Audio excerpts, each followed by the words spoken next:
Let's see. All right. Going live today. I'm going to get this.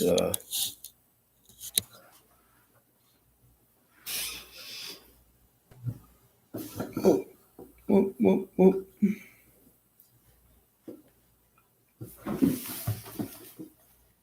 There we go. Okay. Hey, everyone.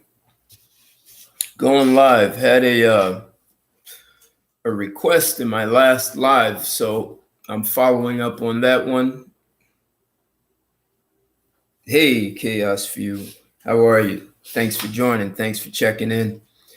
How's everyone today? And what do we have? Mercati. Hey, doing an Instagram. I've done that before. I have another phone, so this should work out a lot better. So thanks for joining, everyone. Hey, Rashid. How are you? Thanks. Hey, PJ. Thanks for checking in here. Thanks for joining me, guys. So you guys see the title here.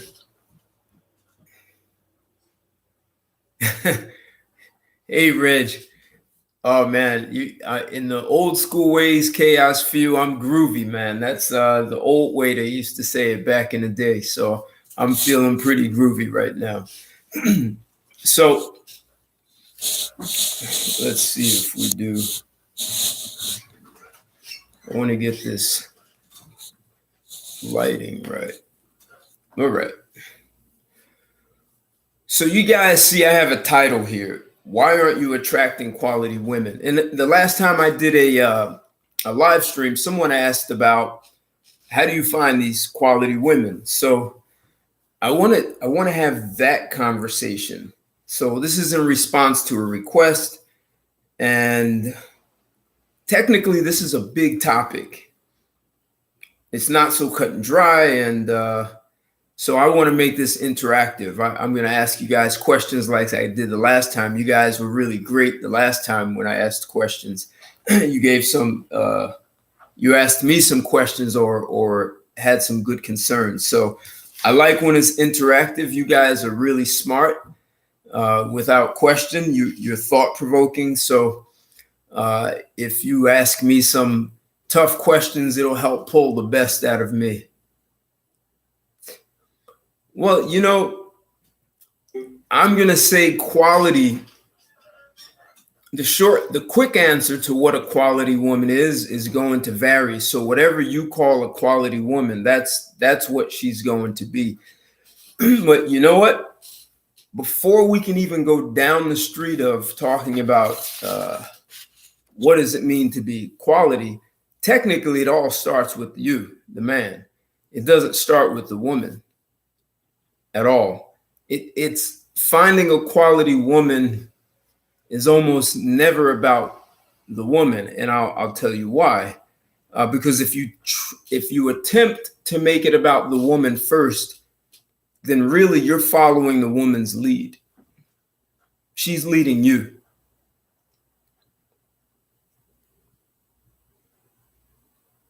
Yeah, most quality women are mostly loyal, definitely.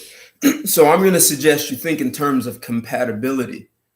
And the one key word for compatibility, is responsibility. This is going to be a huge word when we deal with compatibility. So this throughout everything I'm going to say, it's going to be it has in the background responsibility is there, and it doesn't leave. And if it leaves, then you're no longer dealing with quality, whether it's you or the other person. So let's get the likes up, guys.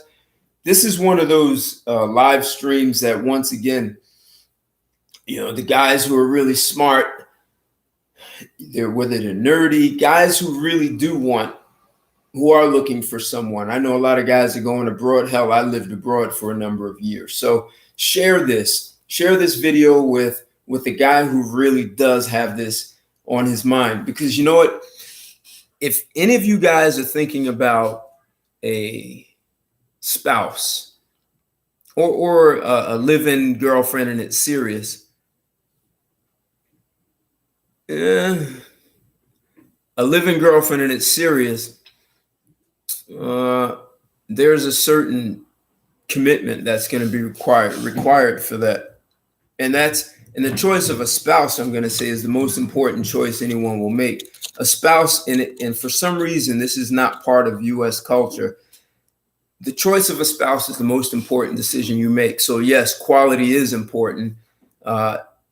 And yes, there is a level of objectivity to it, except you have to get that that's the most important person in your life.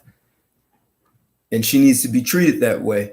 And that's one area where you need to be compatible. So if she's telling you her friends are the most important and her mother, and she only gets one mother, and her father or her kids, if you're not the most important person in her life, then you're not going to be compatible. It doesn't ever make sense for a man to be playing backseat to anyone, especially if you're serious with someone. Yep. We'll deal with that. The outside influences, no question. And PJ, yes, there are some people who don't know what quality is because they've never been exposed to it. So we'll deal with that. And that's why I say quality starts with you. So I'm saying it starts with you. There are a few areas that you really need to nail down as a man. That's personal development, mental development, physical development, and your professional or your career development.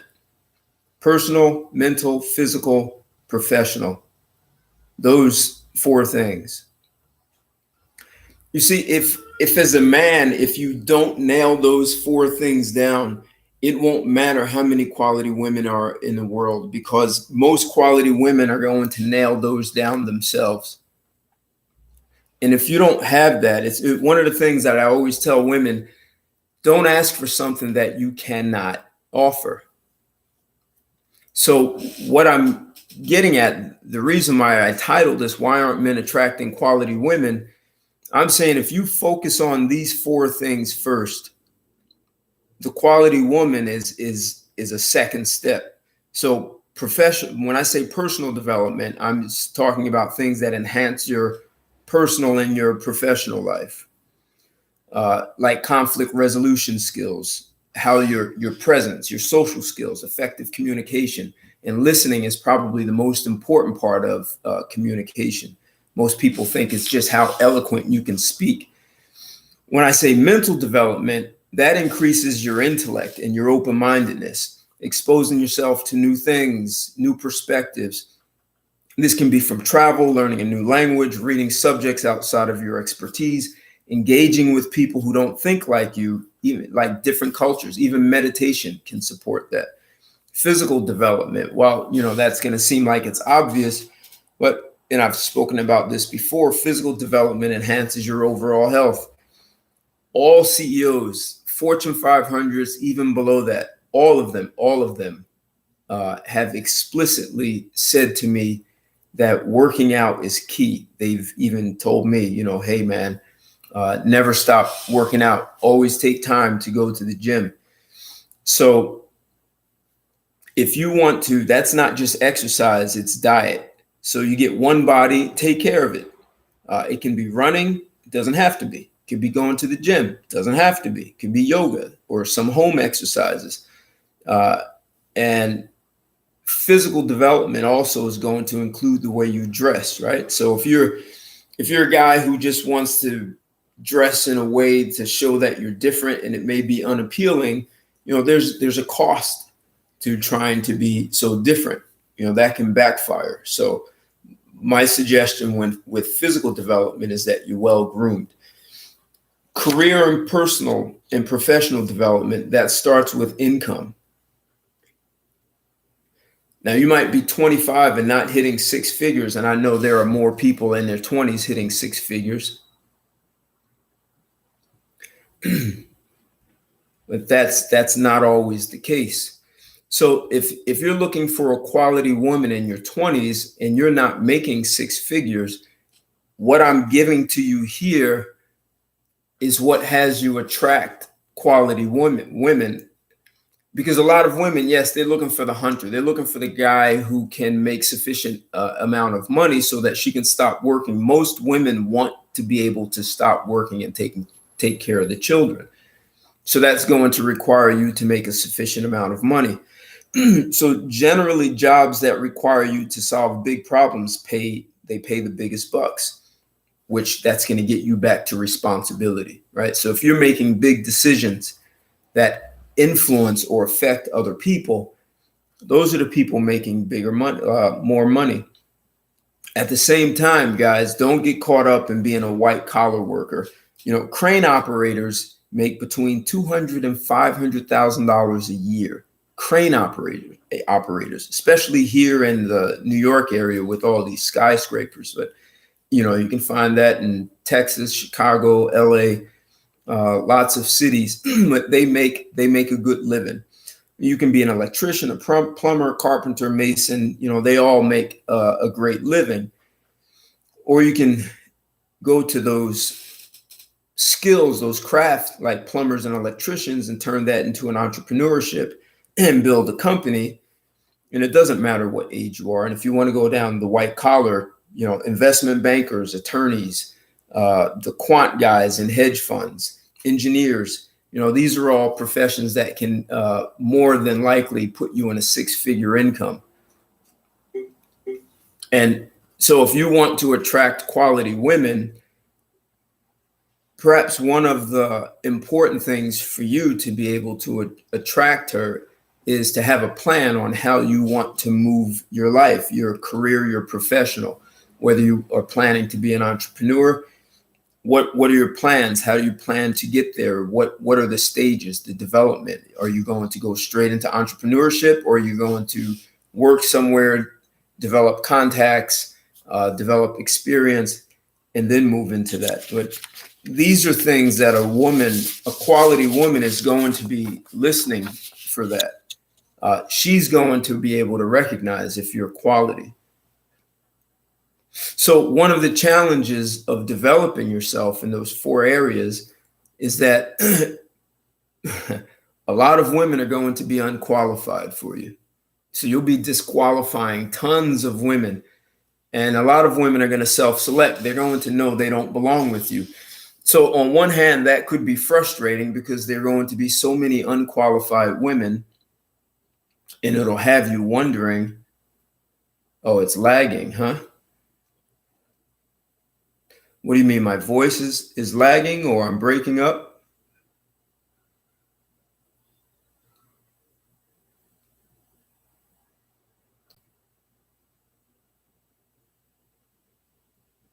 For you, it's fine. Okay. Is it still lagging, PJ?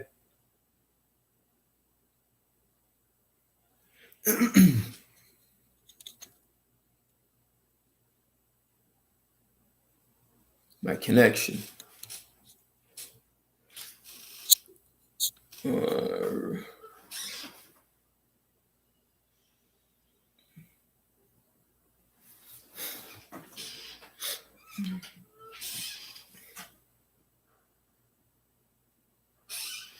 Yeah, Reggie, this is when you tell me I need what do you call it? I need a geek. It's fine. All right, cool. Okay. So the reality is most women don't prepare themselves for quality guys. See, if you understand compatibility and you develop yourself if you develop yourself to be a quality guy, you have a much better chance of attracting and engaging and maintaining a quality woman. And it's going to be quality. It'll be the quality that you developed yourself into. You know, we have this culture of telling women that men only want one thing and all you have to do is look good. Women have bought that. They bought that all they have to do is have tits and an ass and, you know, nice hair and have their face made up. And they believe it so much that, hell, they go out and they pay to have better tits and a better ass and shrink their waist. And a lot of guys get sucked into that. However, if we're talking quality in the sense that I'm speaking, and you're actually looking to build or have a woman who's going to enrich your life, where ultimately you become a better man because you're with someone that not who's fighting with you, someone that contributes, who enriches your life. Enriching is very different. And let me say this. I know one of the problems I hear a lot of guys talking about, you have to be the alpha, right? That's a trap. Because once you get into, I have to be an alpha male, then you have to memorize all these things that what it means to be an alpha. And instead of expressing all these things you've developed yourself to be, you're trying to figure out what an alpha is, which means you have to have some image of an alpha that you have to memorize and try to make sure you're being just like an alpha. Power comes from, and this is, I spoke about the last video, women really like power. And a big part of a man's power is being able to authentically be himself, be masculine, be intelligent, be physically fit, be open-minded. That's where your power lives. So whether someone says that is an alpha or it's irrelevant. Trying to be an alpha, trying to be some stereotypical or personification of what a man is supposed to be will end up sucking your power out of you, because now instead of you focusing on being your authentic self, you're now focused on what you're supposed to be. All right. Yep.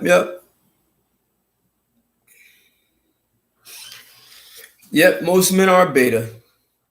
Alpha is a social construct, but and the thing is, so many people define what an alpha is, that now you're trying to live into this definition of what it means to be an alpha. Now you're trying to fit into that. So, Rashid, when you were saying a woman fits into your plan, well, if you're trying to fit into what it means to be an alpha, in most cases, it's a woman who has defined what it means to be an alpha, which means now you're trying to fit into what a woman thinks a man is, or an alpha is. You know, we've got so much political correctness in the U.S. that condemns masculinity that sometimes maybe you even have to remind yourself to be yourself, because you've been told that it's controlling to be masculine. You shouldn't be that way with a woman. Yet in reality, that's really what most women are looking for. So a lot of men have lost themselves to feminism, and it's especially the case if you've grown up without your father. And for the record, I had the fortune of growing up with both biological parents at home, and I have a brother who's 2 years younger than me. And so I had the benefit of having my father there, man. You know, from a little boy, you know, we wrestled. My brother and I, we wrestled with my father all the time, and we fixed cars and we split logs, and, you know, we worked on things.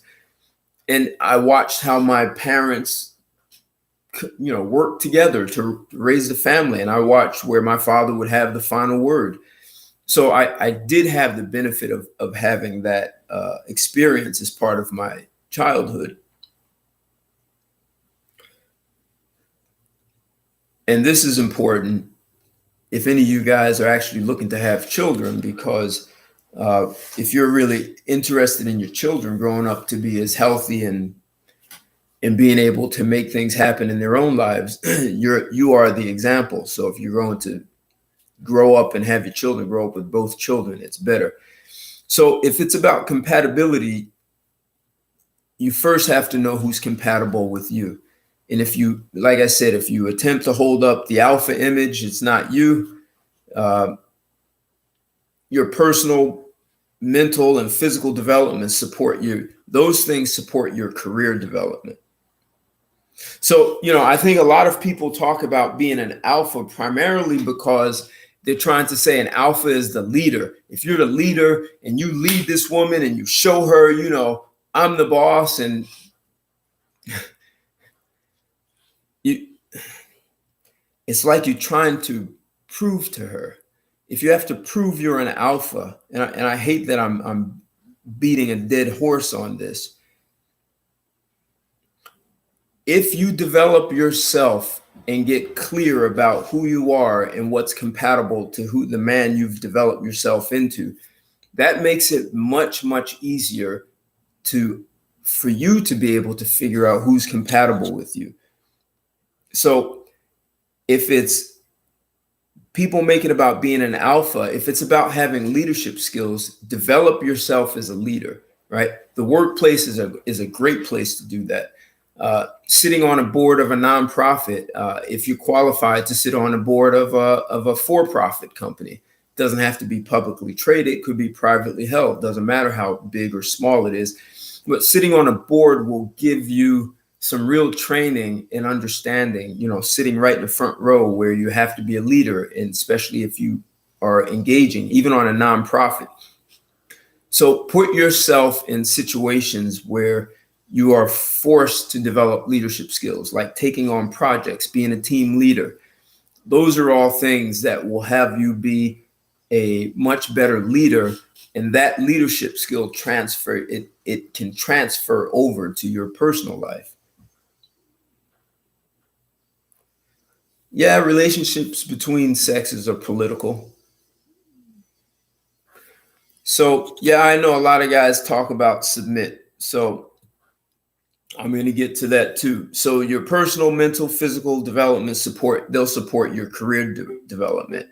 So whether it's working out, which supports a healthy mind and the kind of secretions of certain neurochemicals that keep your mind healthy, opening, less likely to be depressed, less likely to be thrown off.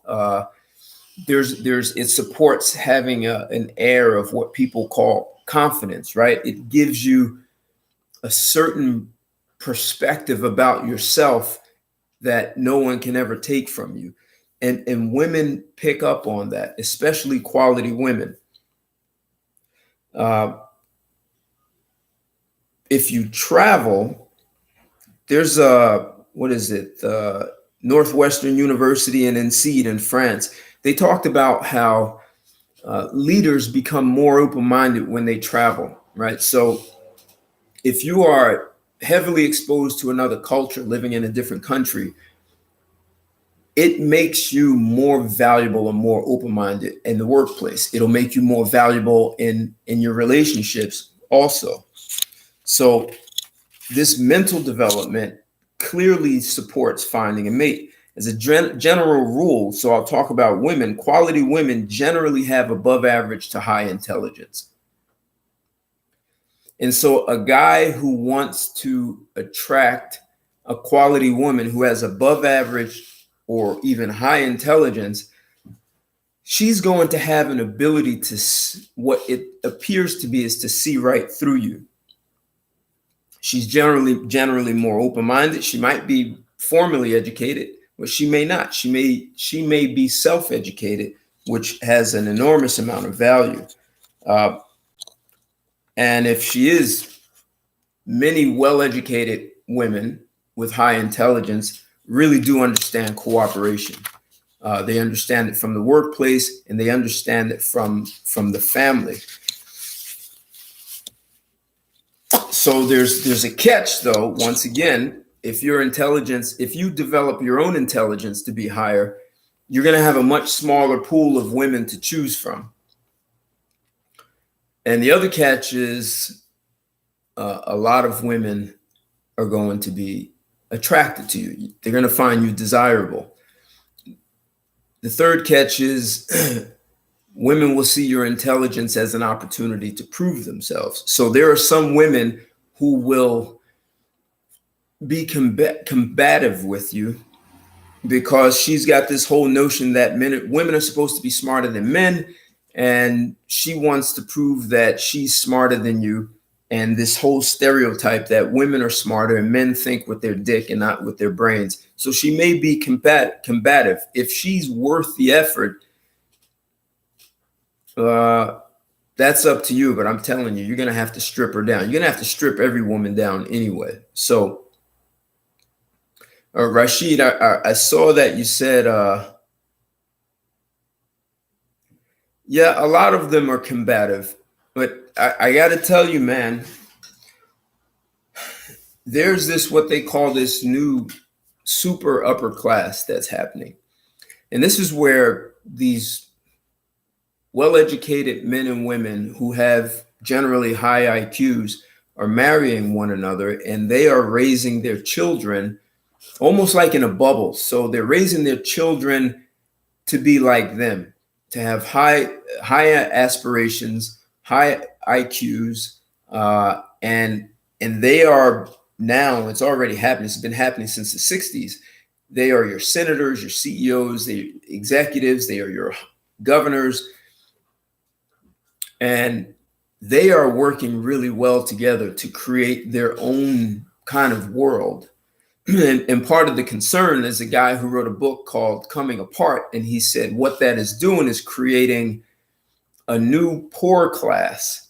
The working class is there's such a divide that the working class is becoming more poor and the super upper class is becoming more wealthy.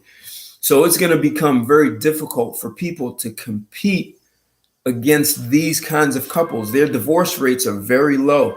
And they're not low because of money. They are low because of compatibility and values. So a lot of people think, oh, you know, we like the same color. We like the same, we went to the same school. We like the same movies. We've read, you know, those are all things of having something in common with a woman, but it has nothing to do with compatibility. So the things that I'm talking about, developing yourself, if a woman isn't also developing her body. I mean, how many of you guys want a woman who's 5'4", 270 pounds? Now, in a lot of cases, that's going to work against you.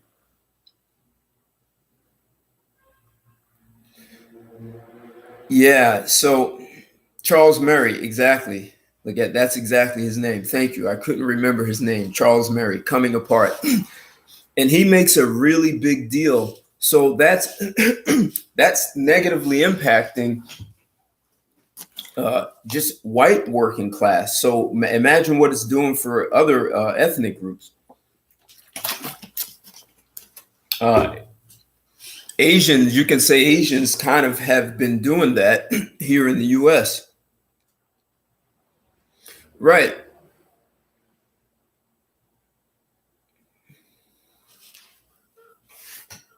So yes, a woman with a high body count, that's going to affect compatibility because I think I may have spoken this to you guys about this. What they found is that if a woman gets married and she's a virgin, she has more than a 90% chance of having a successful marriage.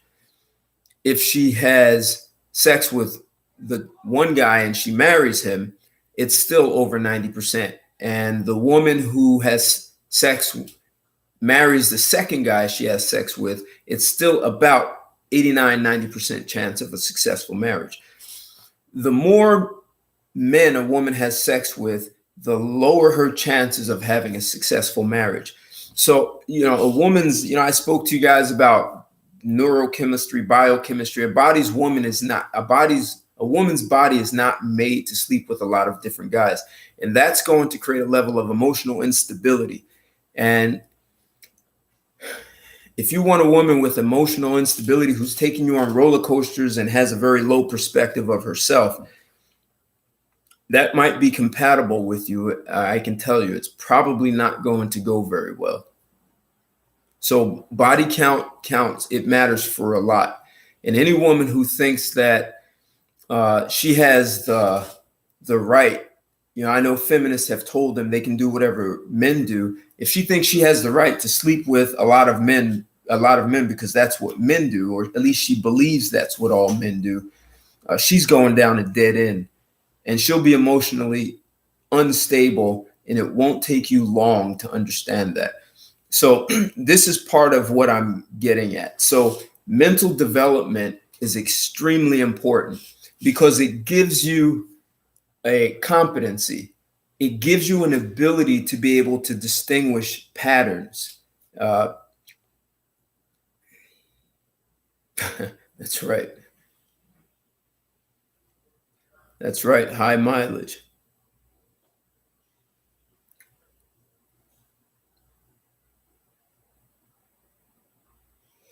Yeah. So I really make a big deal out of mental development, developing your own intelligence. Uh, that means you're doing some travel, you're reading books that are outside of your expertise. You are engaging people who are also highly intelligent and talking about subjects that maybe you don't know a lot about. These all support your mental development. If you have a job where you can have a coach and your job will pay for it, exploit that. Take complete advantage of that. If your job has any sort of leadership development training, take it. Whatever training your job has, take it and take advantage of that, because all of those things make you a high, they support turning you into a high quality man. And if you're in your 20s and you have that opportunity, you are going to be way ahead of the curve. But it's never too late. I mean, hell, you could be, I've seen guys in their 60s hiring an executive coach. Yes, a father figure is extremely important. So I spend a lot of time saying that when a man develops his mind, a few things happen, right? You more easily, you get these competencies called distinctions and patterns, right? So a woman who's quality, if you listen to her, you listen to her choice of words, her language. I don't mean like English or Chinese or Mandarin or Portuguese. I mean her choice of words, whether it's self-defeatist, whether it's entitlement, whether she looks down on men. A woman can only hold up a facade for so long. And just like a woman who has a high body count, eventually something happens and it'll probably be something really small. And because she's emotionally unstable, she won't have the conflict resolution skills to deal with it. And I'm not saying shit test. And I know a lot of women do that. A lot of women do that because they lack discernment. They lack the distinctions and the ability to recognize patterns. So I'm saying for you as men, those are your greatest tools, because if you don't know how to sit back and listen to a woman, part of intelligence is curiosity. So your curiosity with things in life, with women, engaging women, asking questions, and just shutting your mouth and listening to what they have to say.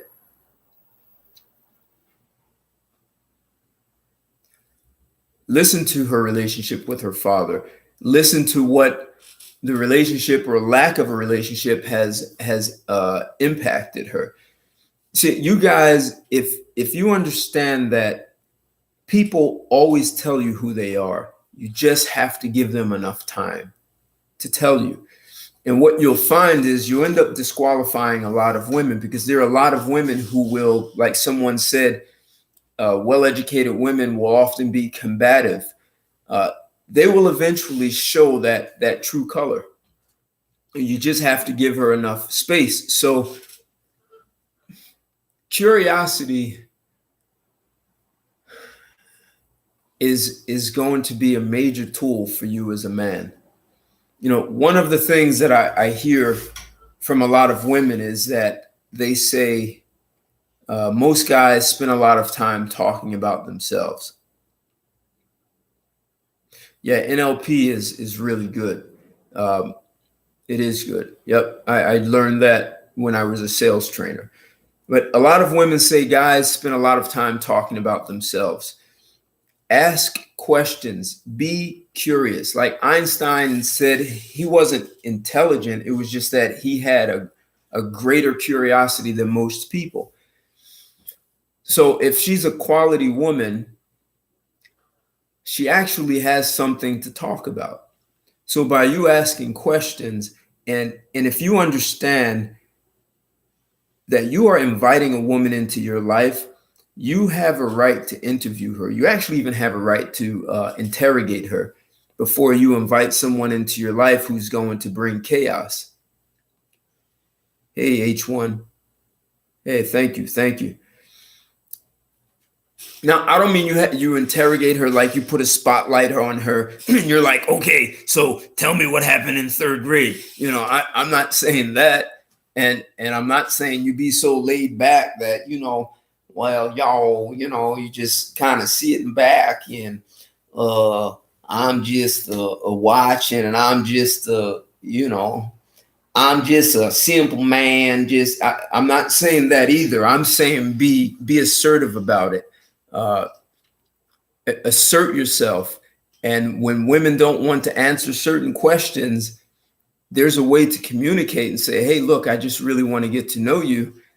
And I don't know any other way aside from asking you things. And you know, we can say, yeah, things happen organically, but I'm curious. I want to know who you are.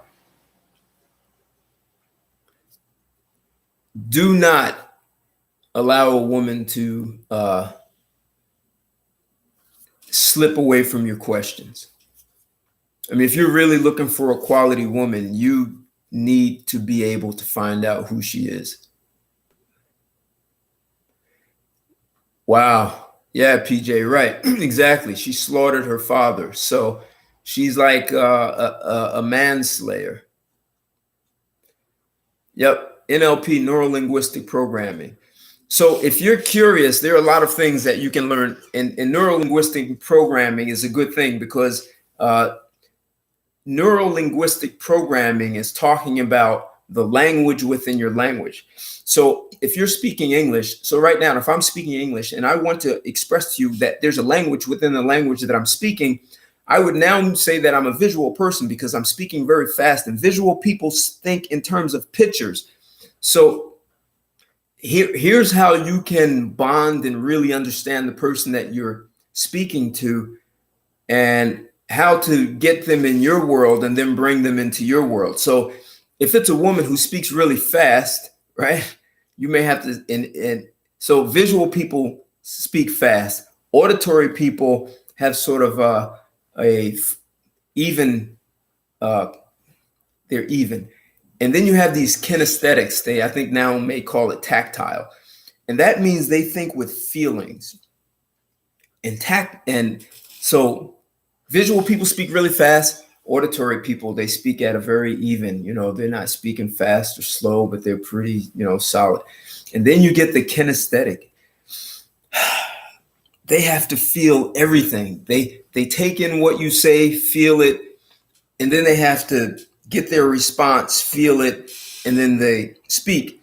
And you'll notice that they look down a lot. It's not people who are kinesthetic look down a lot. So if as a man, if you understand that she's got a language within her language, if she's speaking fast and you really want to keep her attention, you may have to pick up your pace. If you're a kinesthetic, like I am, and I remember meeting a woman who was, she spoke so fast, and I knew that if I wanted to keep her interest, I had to speak faster. Otherwise, I was going to be speaking so slow that she would be like, oh my God, you speak so slow. You know, she may have even thought I was dumb, but I also explained it to her, right? So when I talk about your intellectual prowess, you being able to share these kinds of things with a woman, it helps with your communication, and it affects how she sees you.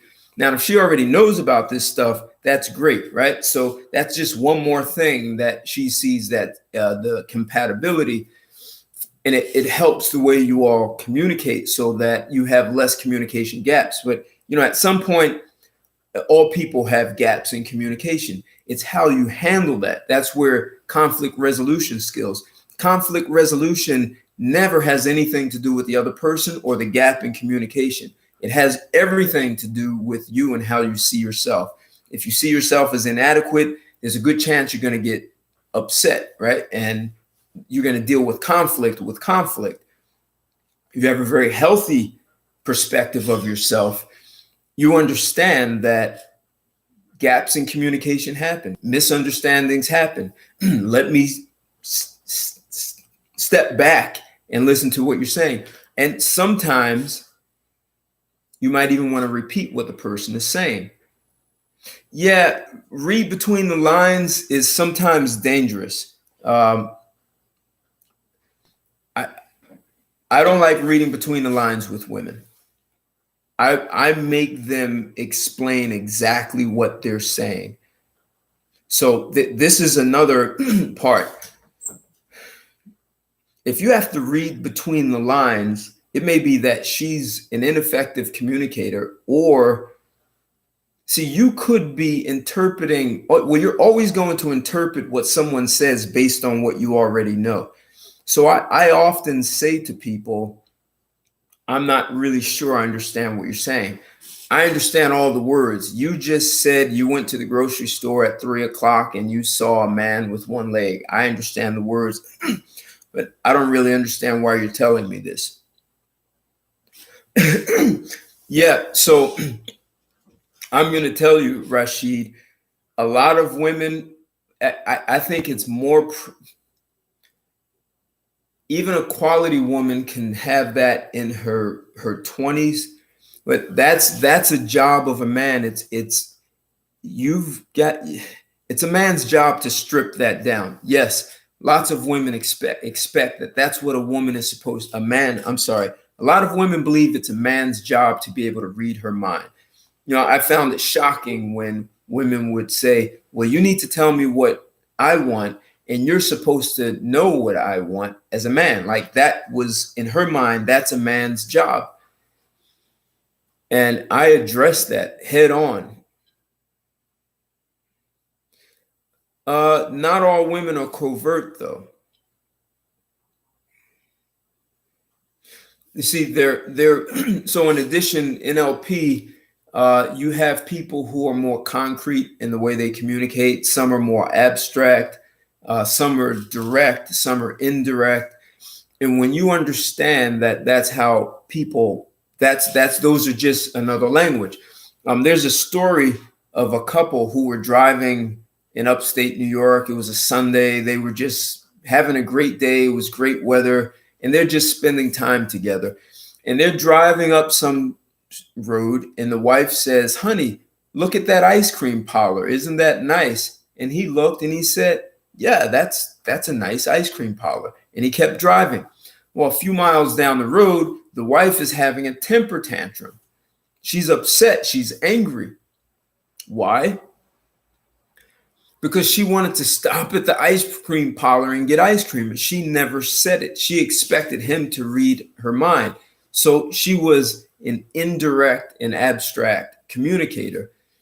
And so this is why I make such a big deal out of a man developing himself, because when you have those kinds of competencies, you're less likely to get caught up in the drama.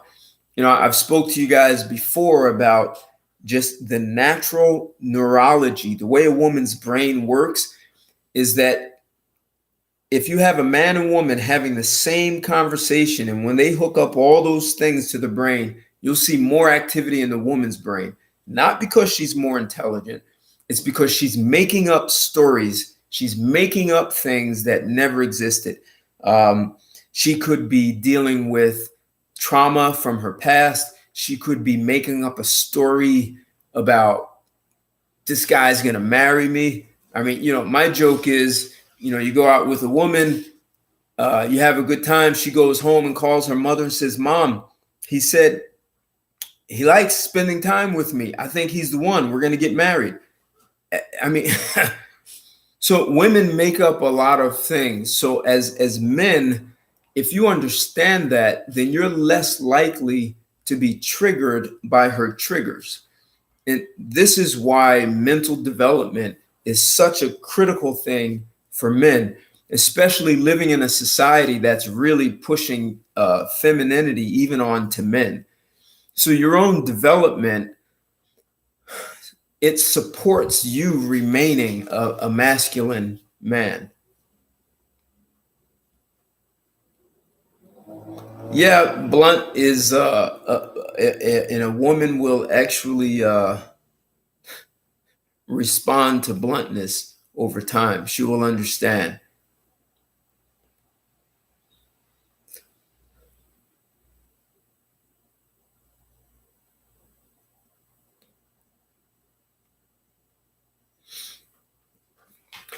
Yeah, see, that's PJ, what you're talking about. Those are the like distinctions and patterns. So after a while, you start to see that women have certain patterns, there's certain language that they use. And so you either can use that to your benefit to give her exactly what she wants before she even asks for it, right? Or you know what questions to ask her. Sometimes a woman may want to talk about something and doesn't know that she can. And a way to act on that is to know how to engage her and ask her the questions. She's just women are, as I said, they have all these stories in their head. They're so worried about being judged. They're so worried about not fitting in socially. And that affects even how they relate to a guy.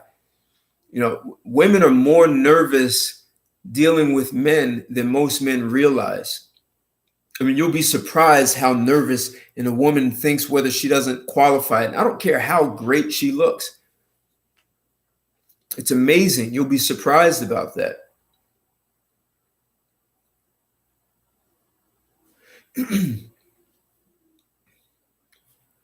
So I'm really emphasizing your own personal development, right? Your mental, your physical, your exercise, some sort of way that you keep your body like moving, that it's more physically fit, more agile, that you have more energy, more power.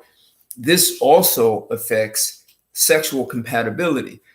Women desire sex way more than a lot of guys realize. And I'm talking quality women. A high quality woman could desire sex every day.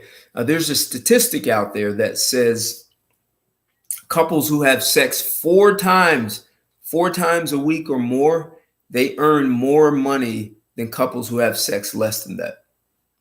Sex is critical. And so when you start looking at quality in a woman, you want to also look at sexuality. If she's a woman who uses sex as a weapon, most likely she's not quality, right? So there's a good chance she was raped or molested. And in her mind, she's still getting back at the perpetrator, right? She hasn't fully dealt with that. So if you're engaged in a woman who's using sex as a weapon, she may look great ass, great tits, beautiful face, well groomed. She may be self-educated, even if she has a formal education. But if she's using sex as a weapon, there's something else going on there. And you as a man have to make a decision on how you want to move forward that with her. Because if you don't, you'll find a woman who appears to be quality, right? And there are a lot of women out there who know how they're great actresses. But at some point, when it comes down to the real intimacy, like the intimacy of your relationship, like just between the two of you, it's not about children, it's not about work, it's about the two of you. There are a lot of women who fail there because they have a whole bunch of trash going on. And that can disqualify her from being quality.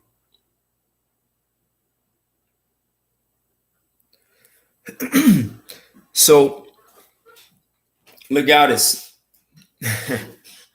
I read, women feel most men are beneath them.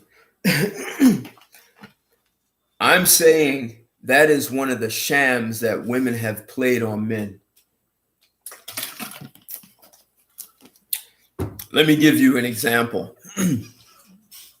You go into the gym and you work out. There's a guy who has worked out for 6 months and he switches and goes to another gym. He's only worked out 6 months and with weights his entire life.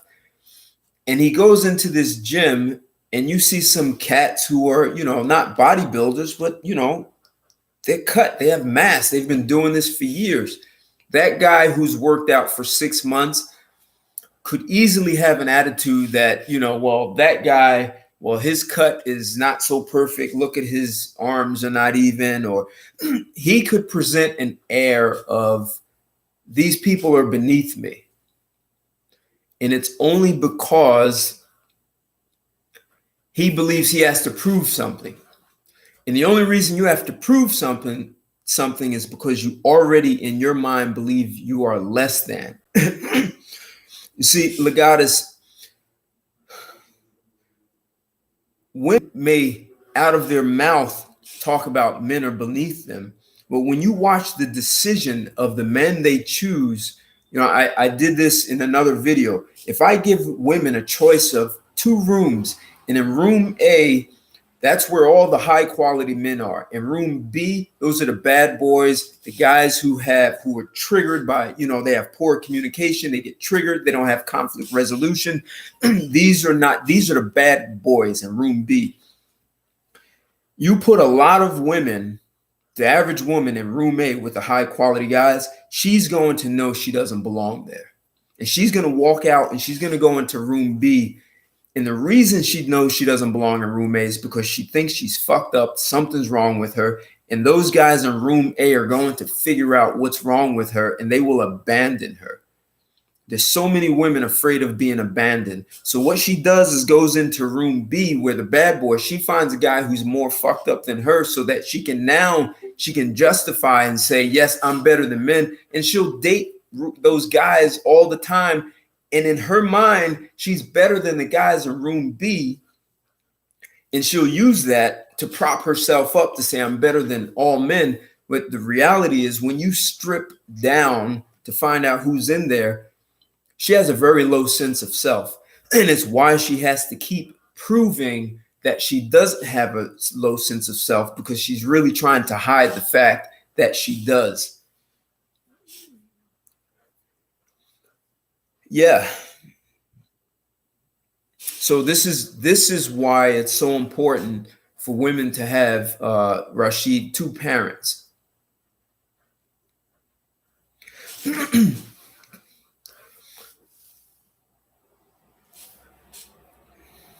Because that's going to shape how she interacts with a man.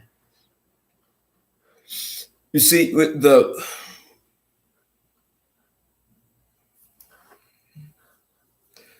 that's Legatus, that's what I'm saying. See, they have women, just think about it. If you grow up and all you hear is that this is a man's world, you can't imagine how many women want to know what it's like to stand up, pull your dick out, and pee. A lot of women are envious of us being able to do that.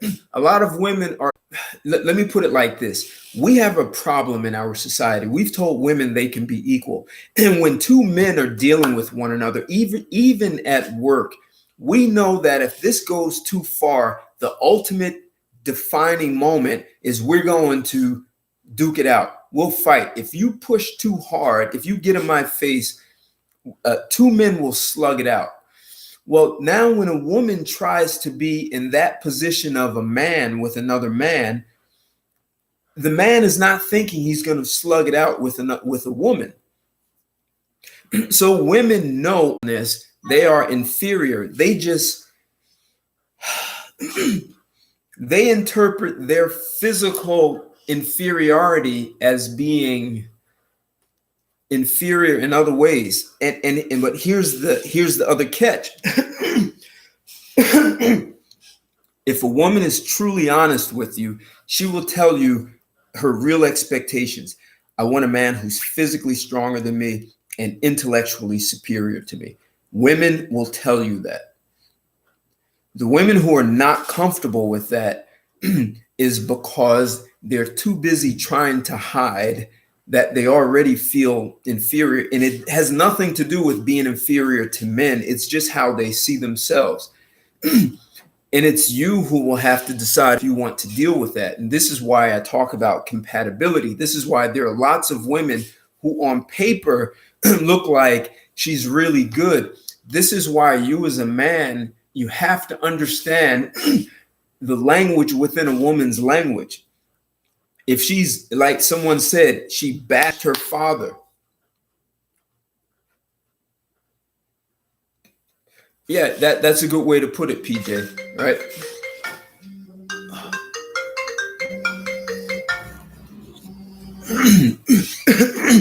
That's a, you know, if you want to understand the quality of a woman, this is where curiosity comes in. You ask about the quality of the men she's dated in the past and see what the things that I'm saying, right? She goes to room B. Why? Because room B is where all the guys who she believes are lower than her. So it's, you know, imagine, man, imagine you're a high school football player and you want to feel like you are the best player. So you go play with the little leagues and you can say, yeah, I'm good. I'm good. I run over these guys. And when I tackle them, I put these guys out. But you're playing with people beneath you. And a lot of women do that to make themselves, they prop themselves up with a very false sense of security. But when you do that, you are hiding something.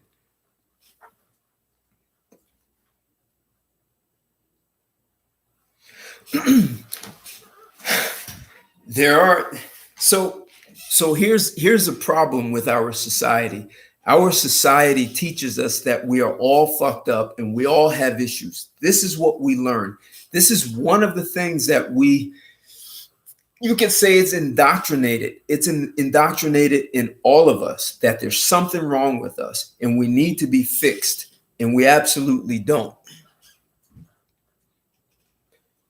And so women are, it's easier to influence women. Even the advertisers understand this. I mean, they've been hiring psychologists and sociologists to help with ad campaigns, you know, back in the 30s and 40s, and they really mastered that by the 50s, and they're really good with it. So it's, you can use propaganda works better on women than it does on men.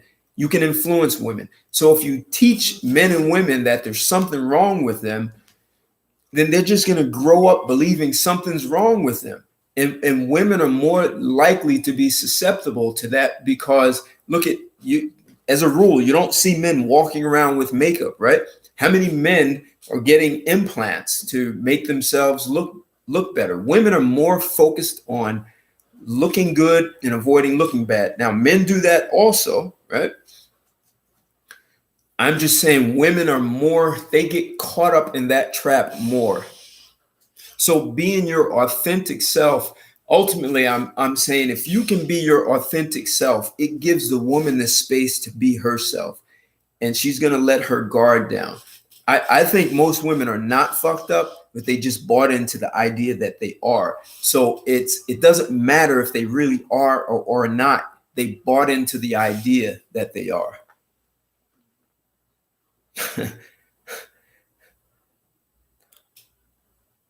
Right. Look at social media. The wedding. Yeah, PJ, that's perfect. Right. They make this whole pomp and circumstance about a wedding. Right. And they're look at how much validation women are seeking on social media, or even the way they dress. You know, the way a lot of women dress to get attention out in the street, walking down the street. If every man tomorrow stopped complimenting women walking down the street and stopped liking pictures on social media, women would freak out. They would freak out. Guys, give me 1 second. 1 second.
Hey, sorry about that.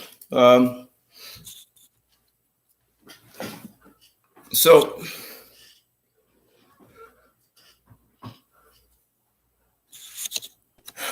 yeah, right. Women depend on makeup.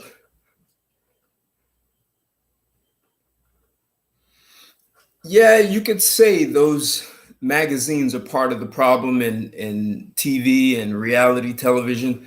All those things. What do you mean they need less access to the outside world?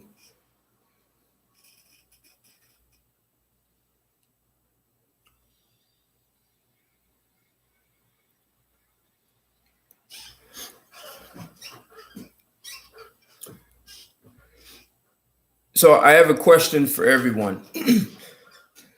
I maybe I want to understand what do you think quality is in a woman? I'm asking everyone.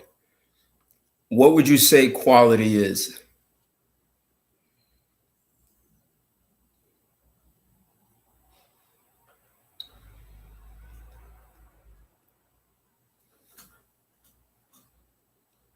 What's a quality woman? What are two things that you would say is quality?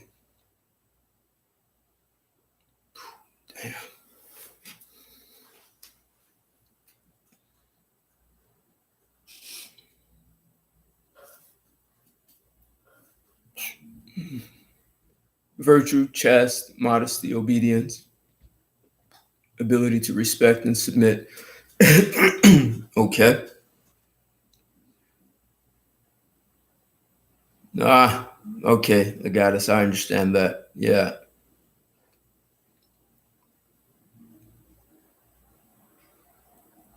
Yeah, that Legatus, that needs to happen from little girls. That's why it's so important to have your father in your life.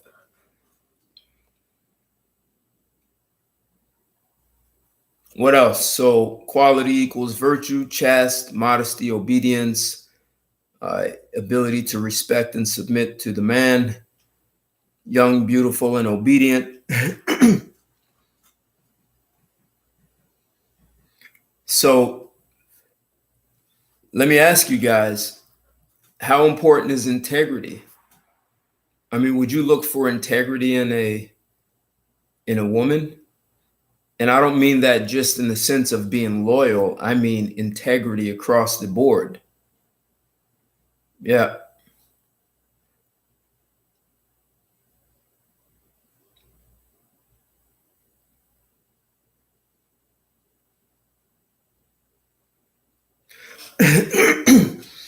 a, a woman could be, yes, but how about integrity? Do any of you guys think integrity is important in a woman? Sure. Okay. Tell me how. What you say integrity falls under virtue? How is that?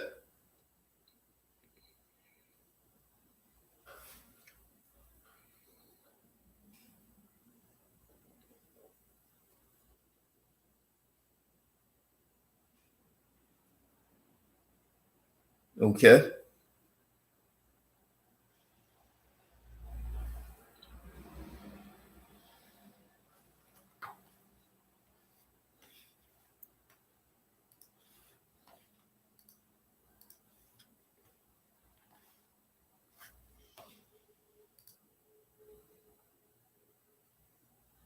It's a virtue. Tell me why. Why do you say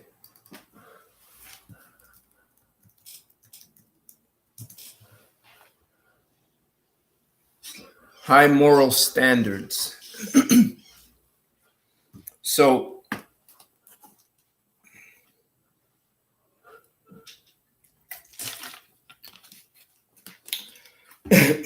so integrity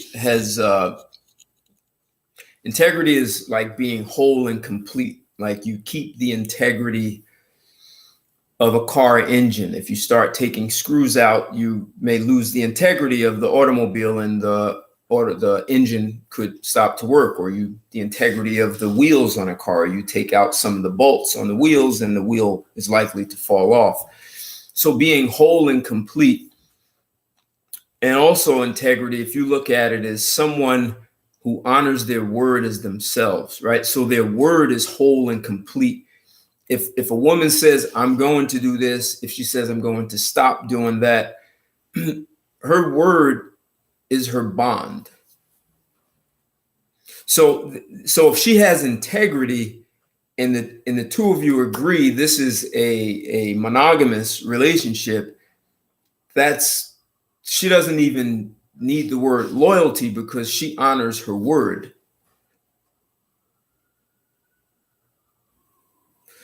Yeah, you know what? And that's actually a really good point, Legatus, her family.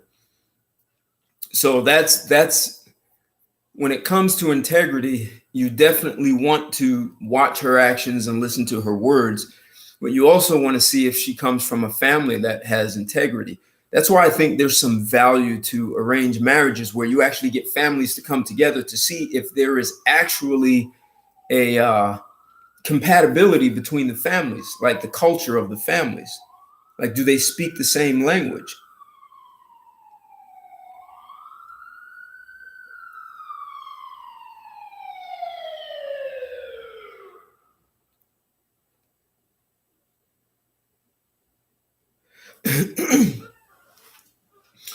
So maybe there may be some validity to that, Rashid, that they don't have the same level of integrity. But here's the deal, that you would want, when you look at a quality woman, I would say that's the number one thing to look for. Because if this woman has no integrity, she gets pregnant, you don't even know if it's your child. She tells you she's going to do something, she doesn't. Like, if your word is not whole and complete, if everything falls apart, you can't, it's hard to accomplish anything. I don't care, as a family, as a company, as a nation, if you don't keep your word on things. I mean, we watch that with politicians, right? And so many people are disenchanted with politicians because they give you their word for one thing and they never keep it. So people are upset that doesn't work. And we see all kinds of social problems from politicians that don't keep their word. So integrity, a woman who keeps her word, if she says she's going to meet you at 7 o'clock, she's there at 6:55 at the latest. Otherwise, she's not keeping her word. And I know a lot of women think it's cute to show up late, and it's a way to show that, you know, they are in demand and creating some level of scarcity. The same thing with sex. I know a woman who's a gynecologist, and she said one of her clients only has sex with her husband once a month as a way to make sex better because it rarely happens. But that wasn't their original agreement. So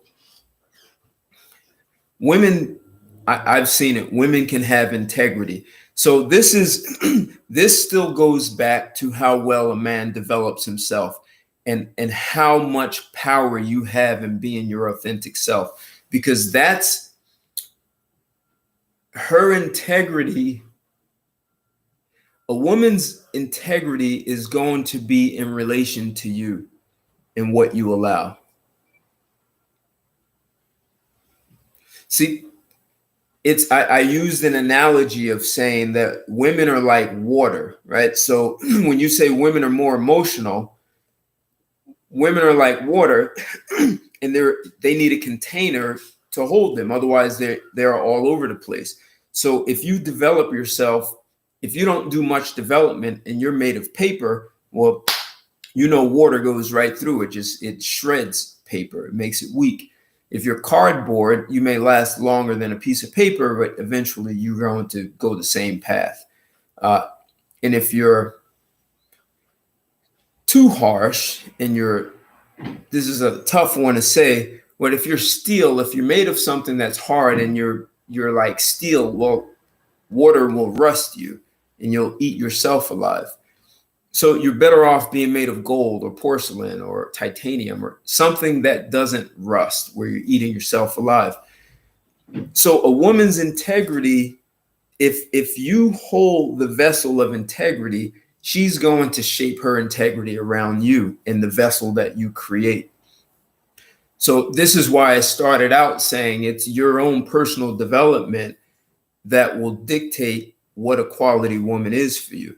So a man who doesn't have integrity, is he really going to be able to attract and retain a high quality woman who understands integrity, especially she grew up with both parents and parents who had integrity?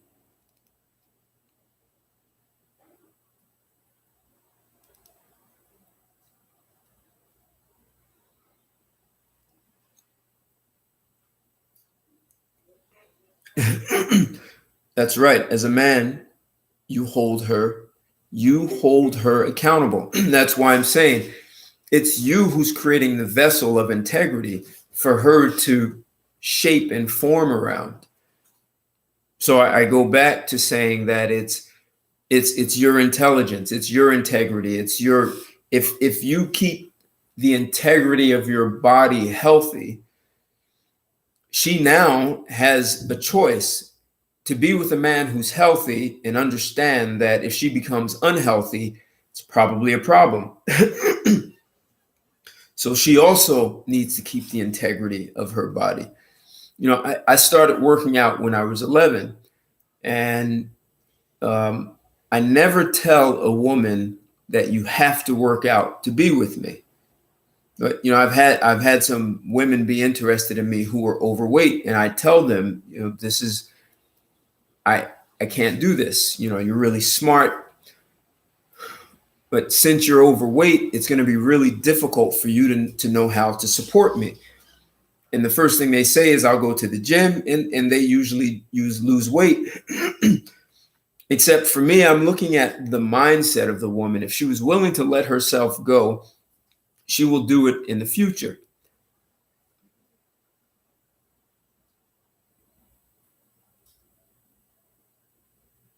What do you mean a responsive shadow? No, a woman is not a responsive shadow. Of course not.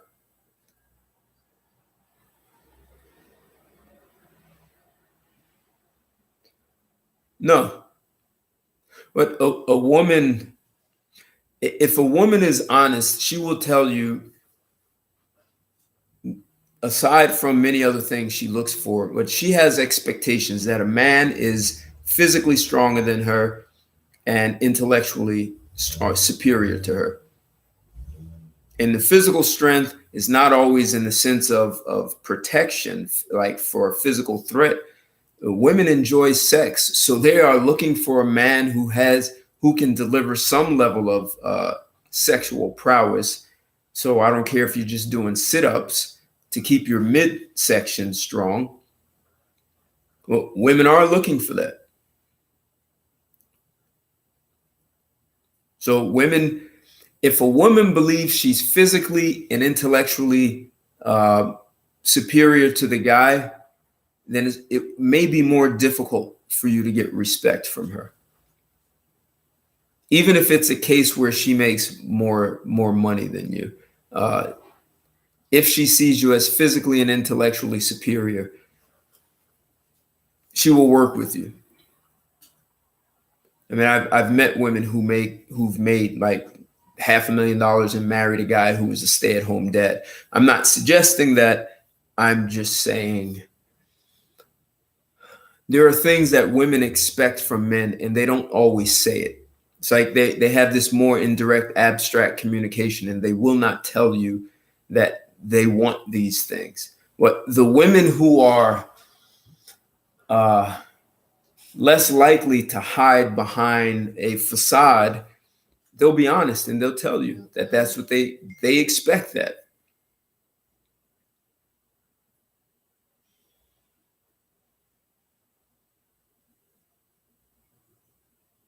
As someone said, they think of an alpha in righteousness.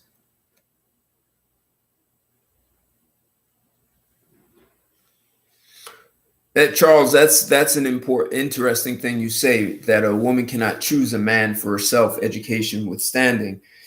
This is why arranged marriages, we need some form of that to come back, because as a guy, you all you have to do is say the right things. I did a whole video about how all this really is they're neurochemicals that make us feel good. So if a guy just understands the right things, the right patterns, we spoke about NLP, like neuro linguistic programming, there's a way to speak to a woman to have her feel very good and very comfortable, and you can just be a player and not care about her at all. And a lot of women don't understand it's just some biochemical secretion that's making her feel good. And if she doesn't know what to look for, uh, she's going to end up with the wrong guy. So if it's some level of arranged in the family, her father or uncle, grandfather or mother, if other men are involved, they're not going to get caught up into the guy saying all these player lines. But see, this is kind of a side conversation. If you have daughters, this is why it's so important for you to educate your daughters. It's important for you to be in their lives. It's important for them to see how you interact with their mother. It's important for them to understand a man by watching and observing. And it's important that you speak to them about being responsible. It's important, it's important that you educate your daughter so that she is better able to choose a guy. And because you've educated her, she's more likely to depend on some feedback from you about how qualified he is.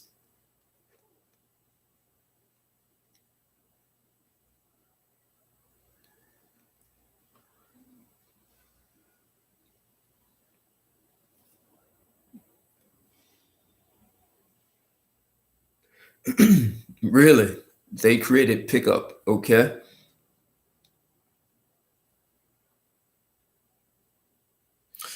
So I asked you guys what was quality. How would you know a woman was not quality?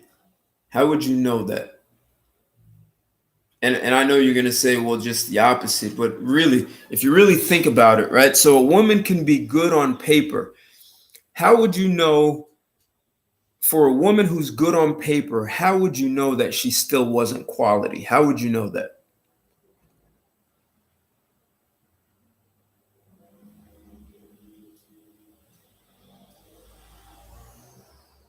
Okay, social media, absolutely. Um, Hell, social media has made it a lot easier. Okay, almost like a psychological profile, right? Her life story. All right, how else? Social media, the people she keeps around her, right? So she looks good on paper, but the people around her tell a different story.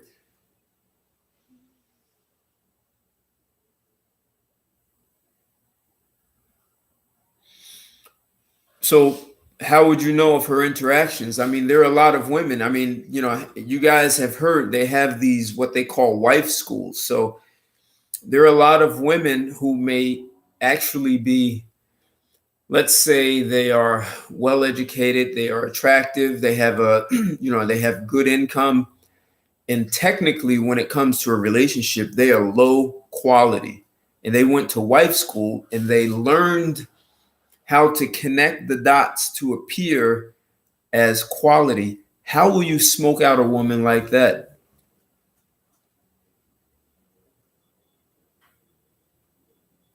She goes to wife school. She looks good physically, well groomed, uh, talks about her degrees and her job, yet she's actually low quality. How would you know that?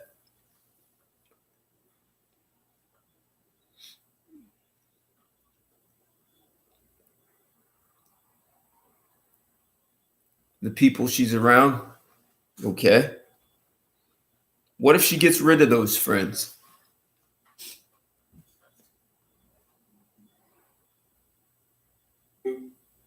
But how would you know she lacks commitment?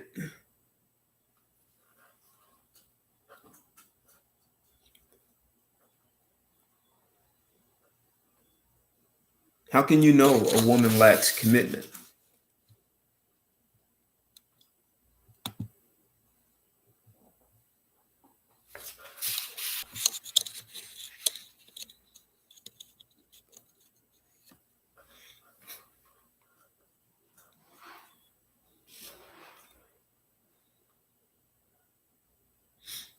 Or is it even possible to know if a woman lacks commitment? And how would you know that? Okay. Just curious, what kind of questions would you ask a woman to know that she lacks commitment?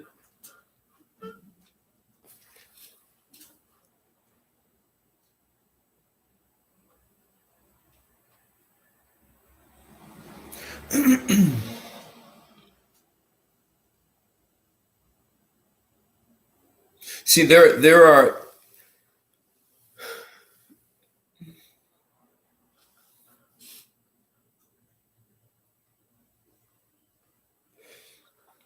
yeah, actually, well said, chaos for you.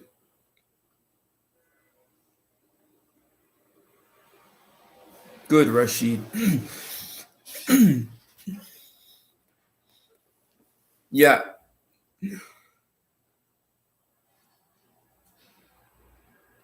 okay. You know, one of the things, Legatus, is a lot of women, they keep their job and they submit to the boss. But yet, feminism has told women that men want to dominate you. They're going to force you to change your last name. They're going to keep you pregnant, barefoot in the kitchen, in the bedroom. That is what they have filled their heads with. And a lot of women bought that, and they are upset and they're defensive and they're ready to fight a man because the feminist said he's going to dominate and control you. And if he shows any signs of masculinity, that's how he's controlling you. So she's, as I said, women make up all these stories. So now she's freaking out. She's hearing all this stuff since she was a little girl. And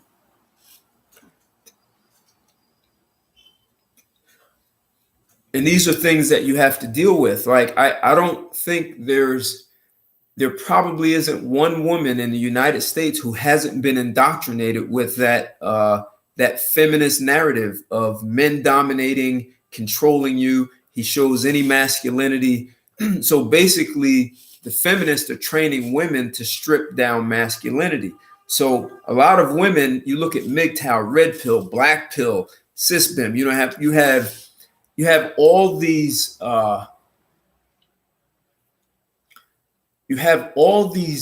you could say movements that men have actually stepped away and said, we're not tolerating this from women. And women don't like that.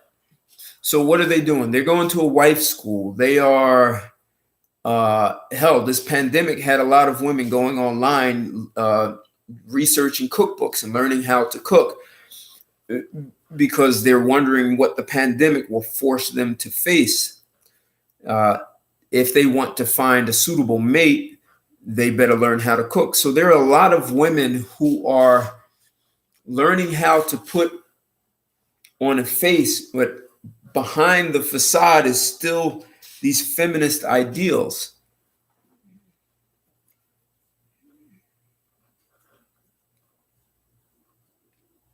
Yeah. Yeah, right. I don't need a man. Well, if a lesbian says I don't need a man, you can understand that. But why would any heterosexual woman say that? But they did. Nevertheless, they said it without actually thinking. Yeah, yeah. So hey, Charles, I think we give women too much credit when we say they are acting like men because they have no clue what it means to be a man. Um, if a woman gets on all fours and barks, you're going to know she's a woman impersonating a dog. There's no way around it that she's a dog. And that is the way women should be treated, as some cute, confused impersonator. So the fact that they are attempting to be men, that is another, I'll say, distinction that shows that women actually feel inferior to men, because if they didn't feel inferior to men, they wouldn't be trying to be like us. They would be powerful and being female and being a woman. But they're trying to be something they're not. They're trying to be us. So any person who comes along and wants to compete with you, they are already telling you that they see you up there and they're trying to get to where you are. Call it penis envy, call it whatever the hell you want.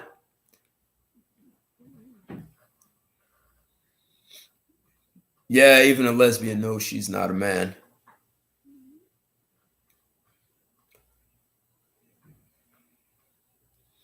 Do they really? Interesting. Maybe that's for their survival. They have to be like a male. See, this is the concern. There are more and more women who are some of these wife schools are just they're just acting classes. I mean, they're giving women knowledge and they can talk about it. So there's a difference between being something and doing something. So, there are a lot of women who say, well, I want to be in a loving relationship, and she knows how to do loving things, but she doesn't know how to be loving. So part of what I think hurts a lot of guys is you've allowed women to set the pace and set the rules for what happens in a relationship. So part of what I'm getting here, when you talk about quality women will understand something important. And that is that a quality man is not free, right? So this whole notion that you have to bring me flowers and you have to do all these things and happy wife, happy life, a quality woman knows better than that.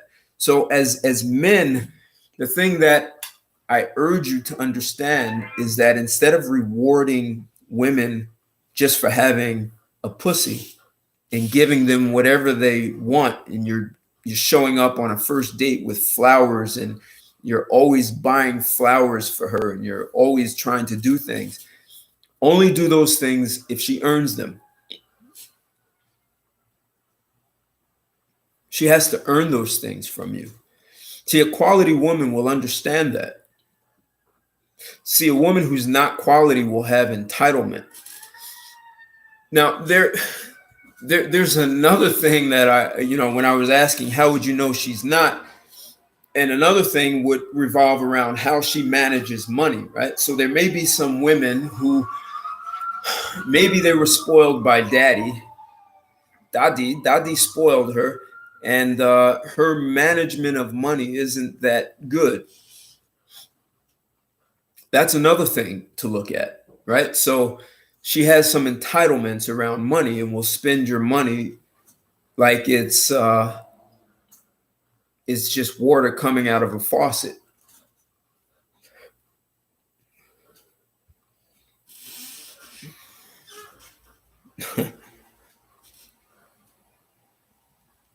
Yeah, women do like power.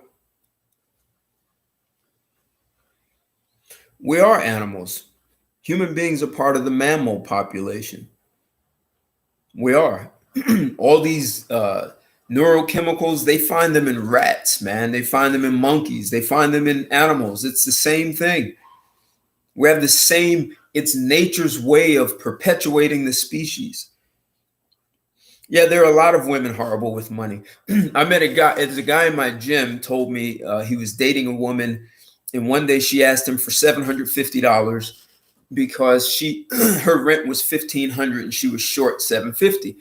And he said, well, why are you short? And she said, well, I was walking past the store right in Manhattan, and there was a pair of shoes that had my name on them, and they cost $750. So she took half her rent money to buy the shoes, and she's now asking a guy that she just recently met to pay half her rent. He just blocked her in his phone. He didn't deal with her.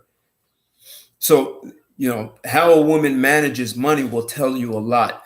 How she manages your time and your money. I mean, technically, I would say dating has nothing to do with spending money. And I know a lot of women believe that. Well, how is she going to know if a guy has the financial wherewithal? Well, that's her job to be able to understand that. She needs to develop herself so she can understand that. And if she doesn't know a quality man from a non-quality man, that says a lot about her. So a big part of what I'm saying, guys, is that your ability to distinguish a quality woman is the result of you being a quality man. That whole takes one to know one.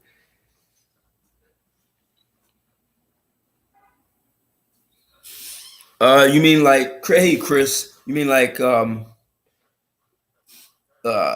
Talk? Do I want to do that? I didn't open them today. No, no, I haven't. Why? What do you want to say? And gosh, guys, give me 1 second again. What do you want to say, Chris? Um,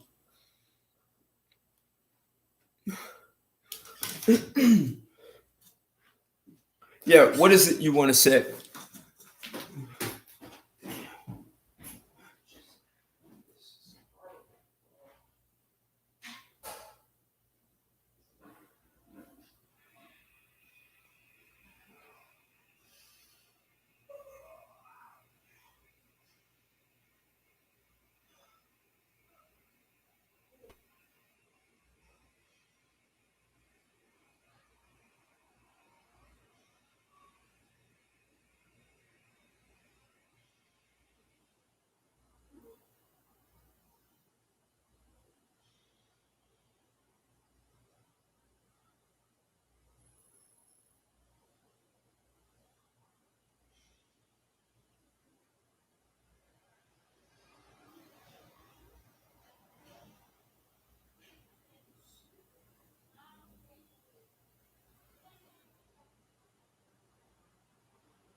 Yeah, that's a big one, chaos for you. This is why I say responsibility is a big deal. There's a lot of irresponsible behavior in women, and that they get away with it, and that creates a very false sense of security. And when a man is straight with her, that can be very humbling.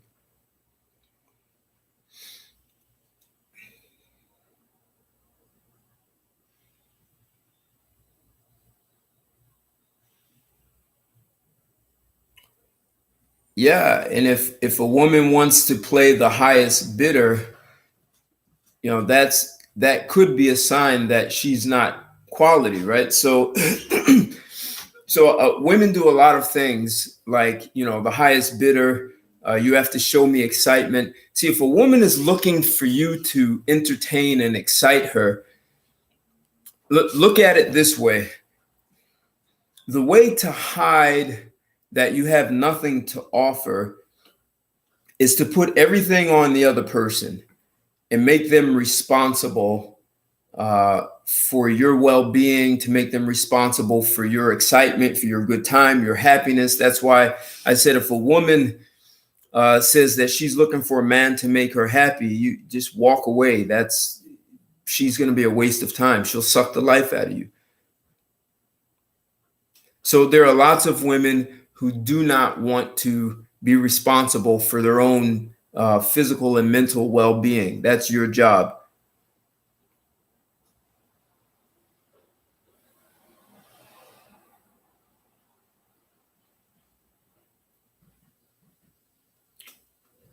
What if she's trained to not let a man know that she's a spendthrift? Well, that's interesting. I mean, I've met women who were trained to not tell a man that she can cook. Uh, so my suggestion is that you have a conversation about money. Ask her what percentage of her money she saves. Is there saving important? Have a very explicit conversation about saving. And if she's a spendthrift, uh, ask her why. Because if you ask the enough questions, that will eventually come out. And then ask her why she would hide that. There are lots of guys who would find that attractive. So you can build a budget around something. And if you're a guy who is looking to at some point have his own business and you need to create a budget to make that leap from a job to having your own company, you're going to need a spendthrift to support you.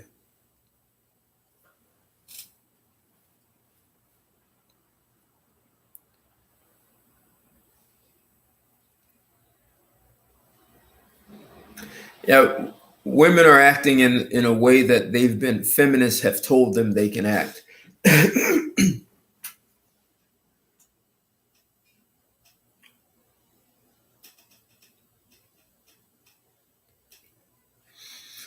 Well, see, Rashid, your question is good, right? So is quality marriage material? No, hey Chris, I didn't open. I'm not using Blog Talk on this. And I haven't figured out how to allow people to call into this. I know there's a way to do that. And I don't want to cut it off like I did the last time. But I know there's a way to let people link into the show and be able to talk with me. And I want to do that.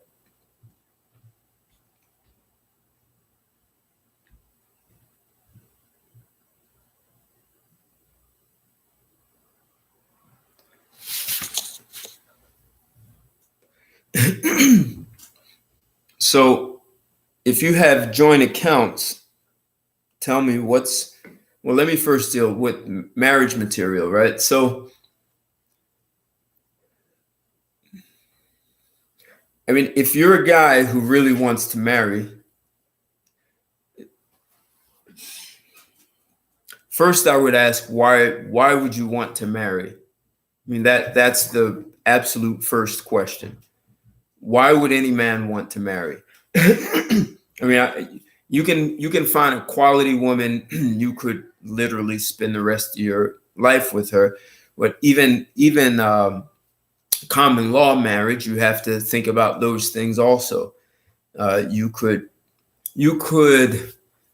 I guess I'll call it dating. You could date a woman for the rest of your life, and you have two separate residences. Just never allow her to receive mail at your place. Now, if you want to marry that woman, okay, I got it. No such thing as a quality woman. But let me finish. So if you want to marry a woman, I would just ask why. Why are you getting married? I mean, marriage was originally created because it was so that you could pass on your legacy to your children legally. It's it's just a legal binding contract that allows your something happens to you, you die before your spouse, that she has access and the legal rights to whatever your assets are, and then your children inherit them. So if you're not looking to have children, then why would you marry a woman? That becomes a question. And if it's because you're looking for a quality woman and build a legacy,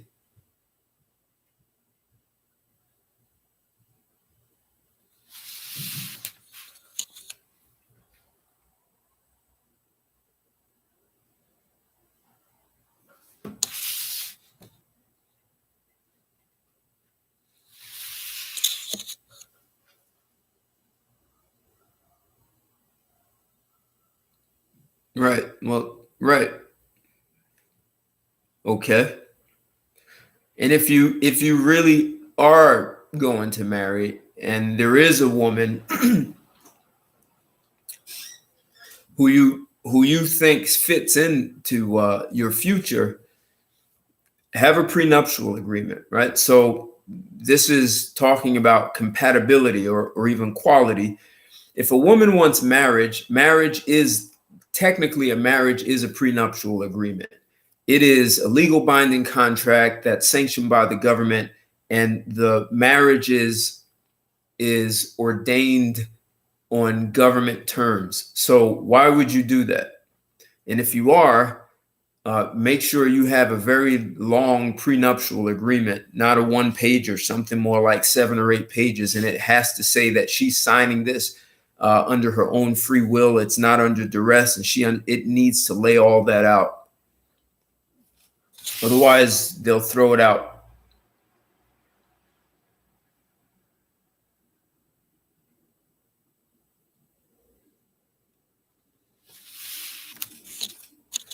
Yeah, in some ways, marriage is just a legal form of prostitution. It is a merger of two families. That's why I think arranged marriages would help a lot better, because then the families are involved and everyone has a vested interest in the success of the marriage, and they can serve as a support structure.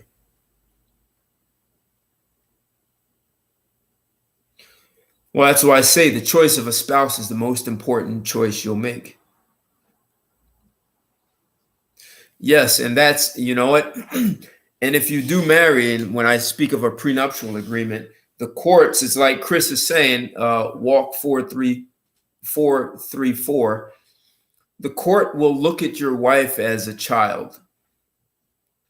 If she gets pregnant by another man, the court will make you pay child support, because they will say, well, you already knew your wife was capable. You are responsible for your wife's poor decisions.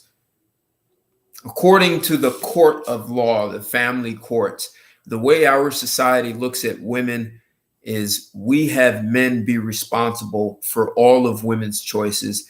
And if she falls and fails, as men, we are still responsible for taking care of her. We do not have a society that looks at women the same way that they are responsible for men. Hey, McNeil Bell. Hey, thanks. What's going on? Thanks for joining, man.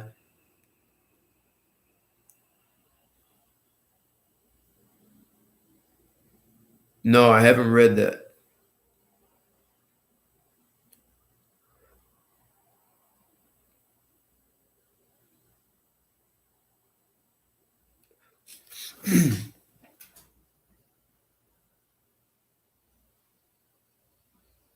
So, Chris, let's deal with that.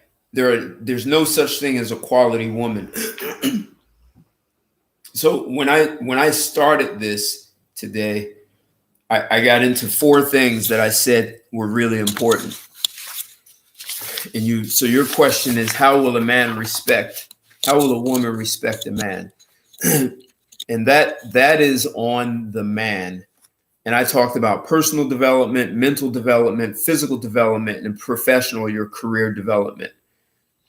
If you are not consistently and continuously developing yourself personally, right? So conflict resolution skills, your presence, what they call soft skills, your social skills, communication, your ability to listen, all of those things.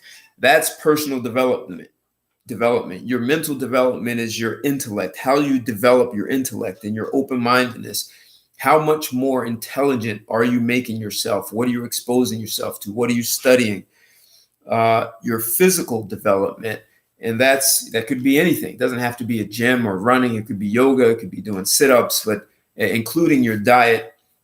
And I talked about your career development, your professional, whether it's as an entrepreneur, starting a business and growing it to a mega corp, or having a career. But these are things, and so the first 3, personal, mental, and physical, they all support the success of career development. Women will respect those things. Women will respect a man who's physically and intellectually superior to her, and she will acknowledge it. Now, some women might put up a fight. I actually had a woman once tell me that you're the kind of guy who I will. She said she would submit to me. She said, but I'm not going down without a fight. She said, I understand that eventually I'm going to submit, but I'm going to fight for that first. So women feel like they have to show that they're not easy, I guess, in so many different respects, and not just sexually.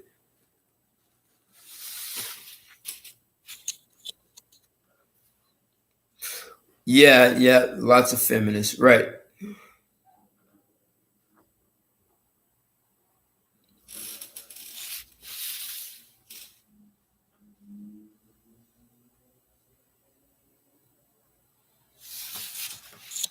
You can call myself.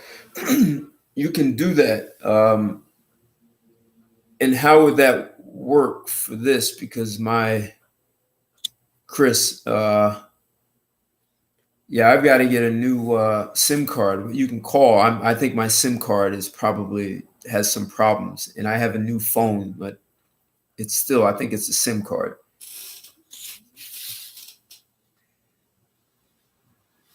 Well, you can try. Call it, and I can put you on speakerphone. So there's a when I was saying the woman said she would submit, there are women who I don't really like categorizing and classifying people. There are women who I call lumberjacks, and lumberjacks are women who will, you could say, it's not really a shit test. She's a lumberjack. She has an axe and she's gonna whack.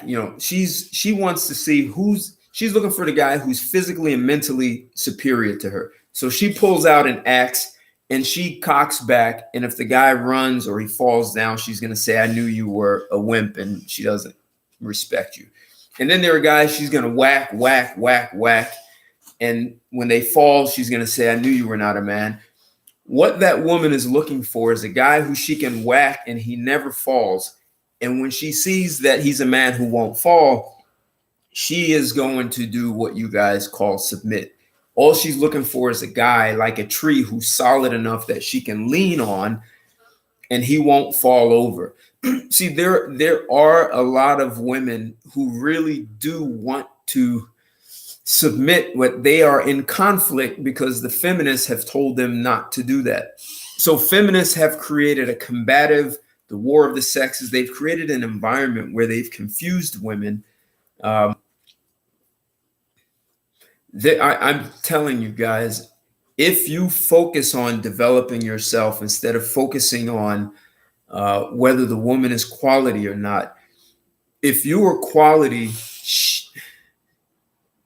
she has to fit into the quality world that you've created. If you do not create a quality world, then any woman can come along and the criteria will be low. It can be just looks.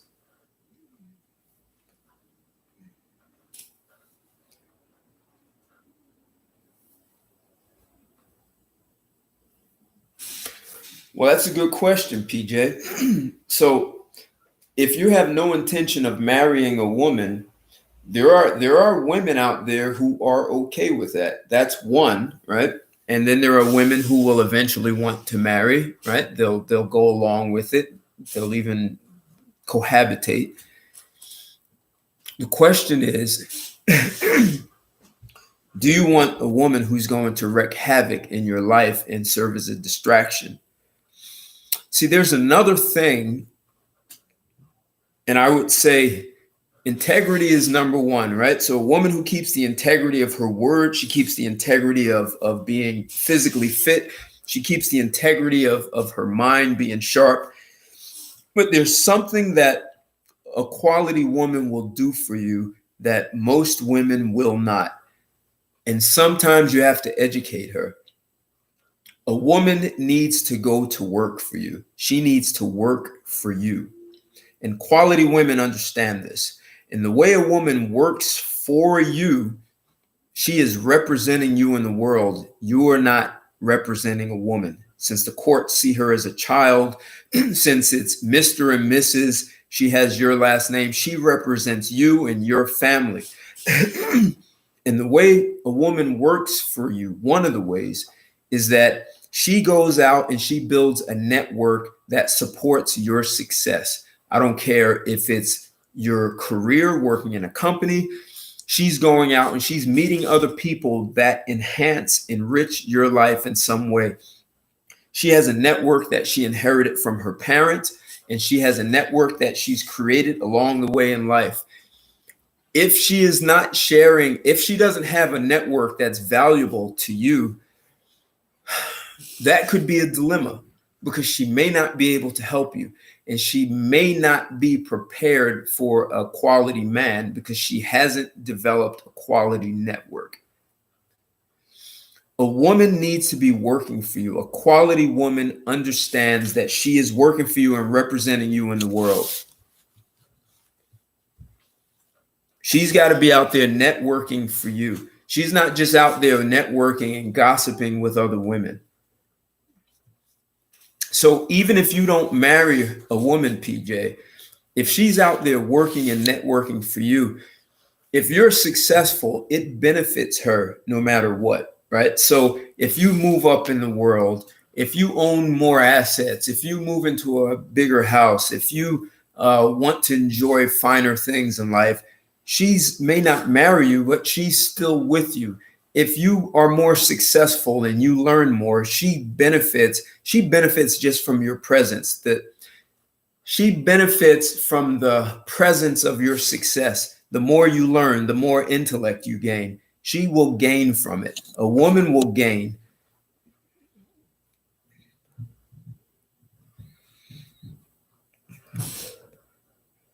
Yeah, and there are a lot of guys who just want quantity, and that is a problem. And that creates an environment where women have come to expect that.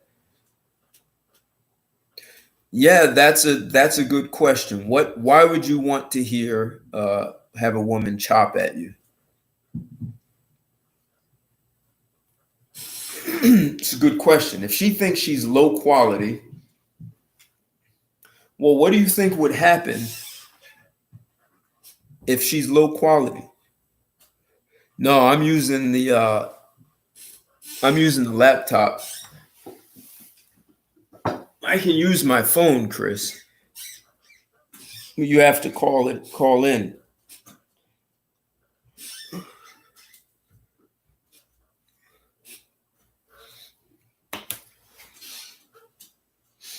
Damn.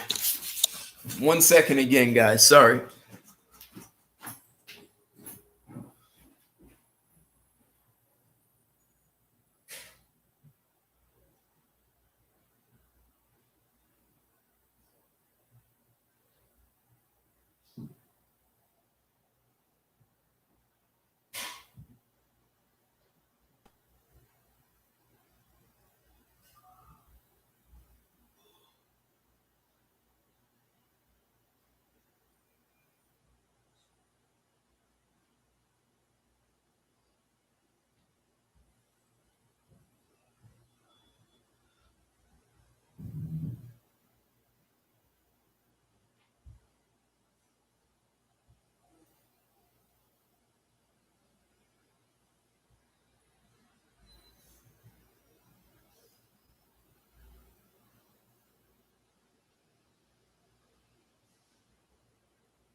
Hey, Chris, let me see if I can. Let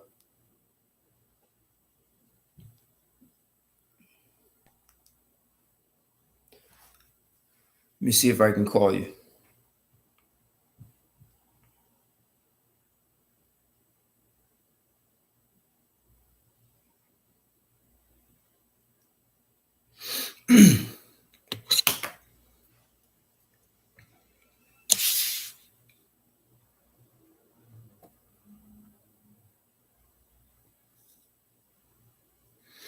Well, yeah, Charles.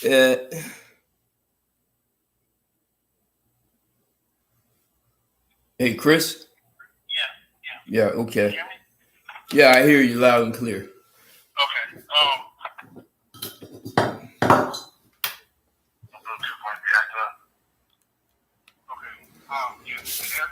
Yep. Can you guys hear Chris? Can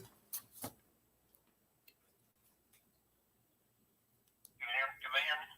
Yeah, so I just asked him. Can you guys hear him? Okay. Well, I'll just go ahead and Yep, they can hear you. They hear you. They hear you.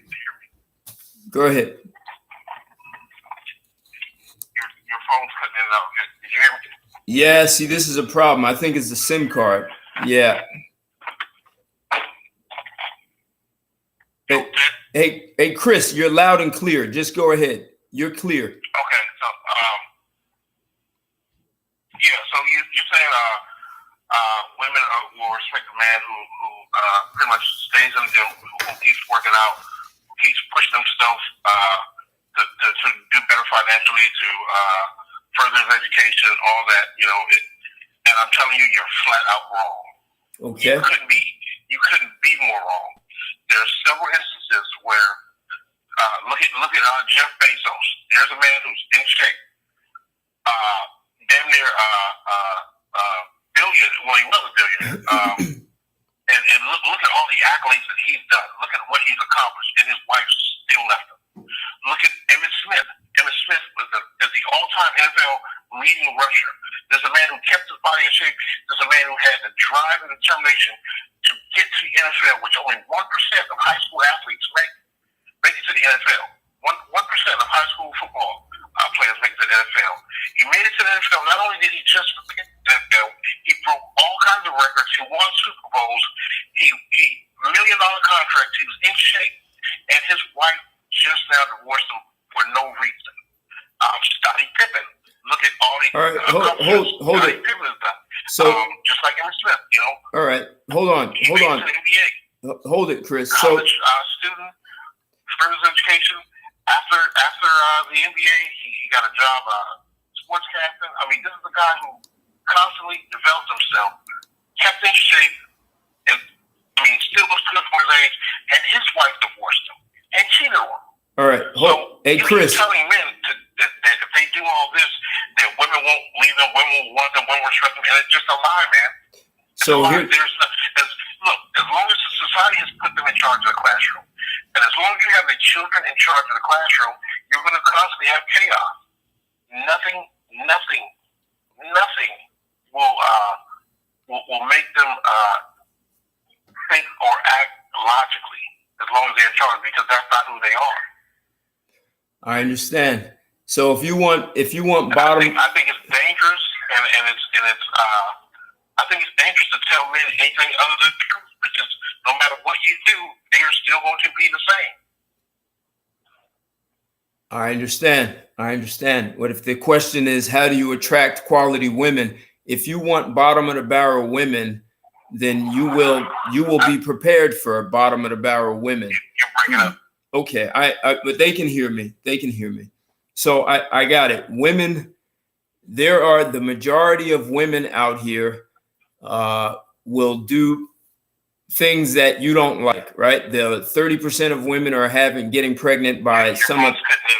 I understand. It's all right. They can hear me though. They can hear me, Chris. So there's a percentage of women who are trash, and it may be most women. But the question is, if you want quality women, how do you attract those quality women, right? So there are women who will do things you don't like. But here is a fact, which is of the affluent of people who are doing well, they are less likely. The divorce rate is a lot lower, right? So with women who are quality, the divorce rate is lower. Jeff Bezos, Emmett Smith, there are plenty of examples, and they get highlighted a lot because they are celebrities. But the fact is, most people who are doing well are actually, the divorce rate is lower amongst them. No question, family and environment. But see, this is why I'm saying, yes, you can do it here. There are segments of the population where the divorce rate is very low. Jeff Bezos became a very big case because he's the wealthiest man in the world. So it made top news. Emmett Smith, these are all known. I mean, hell, look at Will Smith and the way his woman is handling him. And actually, Will Smith is an example of what happens when a quality man marries a woman who's not quality. That's an example. I mean, he married a woman who was from a much lower socioeconomic class. And she never became anything beyond what her environment, what you're saying, Rashid. She never became anything beyond what her environment and her family gave her.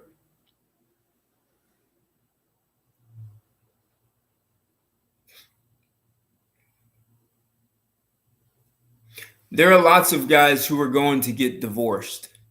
Like, no question. There are guys who are going to get divorced.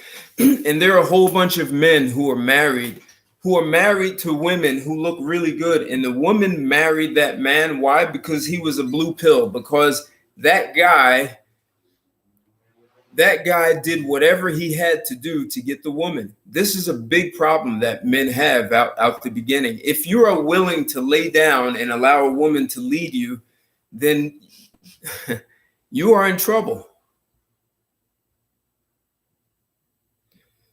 You have to sift through, and you know what? It's probably 95%, could be 98%, but let's just say it's 95%. The only way you are going to attract that top 5% is if you've developed yourself to be part of and belong to that. What a lot of guys, if you look at Jeff Bezos when he was first coming out, I never met him, so I don't know what kind of guy he was.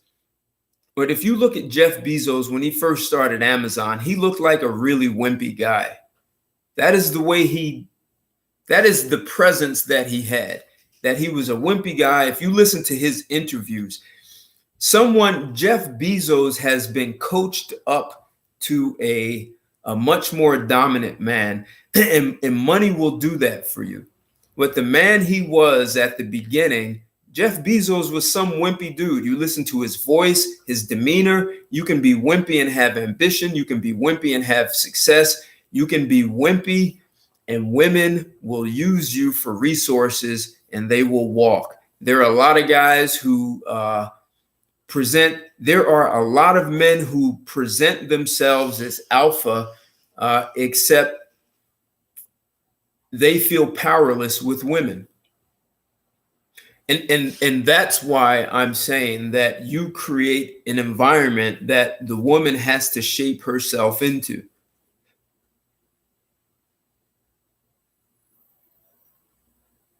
Yeah, a woman can be as faithful as her options. And then there are women who are beyond that.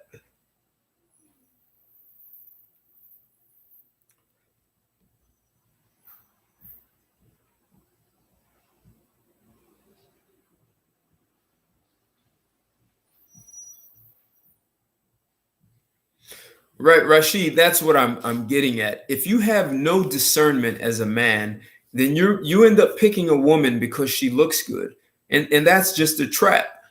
I mean, looking good doesn't mean a damn thing. There's an air of no nonsense that many women, an air of there's an air of no nonsense projected by a man that many women will accept.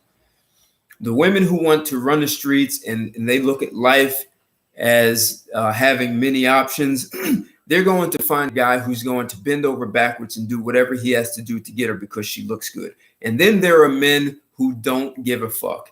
There are men who say, this is what I said, this is my word, this is the way it happens, and if you don't like it, then you can go elsewhere. If men do not understand that, this is why I say that if you do not develop yourself, if you just put yourself out there as a slab of meat who's a resource for women, you will be walked on. You will be.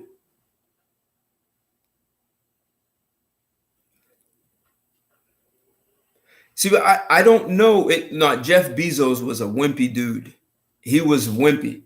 See, there are a lot of guys. There are plenty of men out here who, in the public, they present themselves and they will fight and they will beat everyone up. But when it comes to their woman, they are wimps. They have no power with women because they've been raised to believe that you give women passes, you don't say certain things. And those guys in the end, they get walked on. They end up giving the woman whatever she wants. And there are a lot of guys who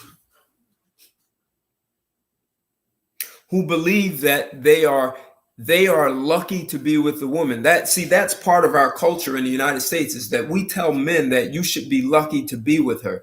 And I'm saying, forget that. Like a woman should be lucky to be with you.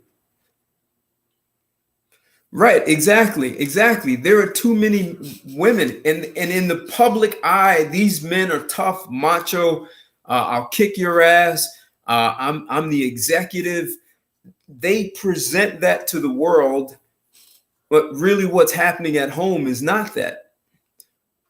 Right, because if you're the one who's providing the resources, if you're the one who's providing intellectual stimulation, if you have the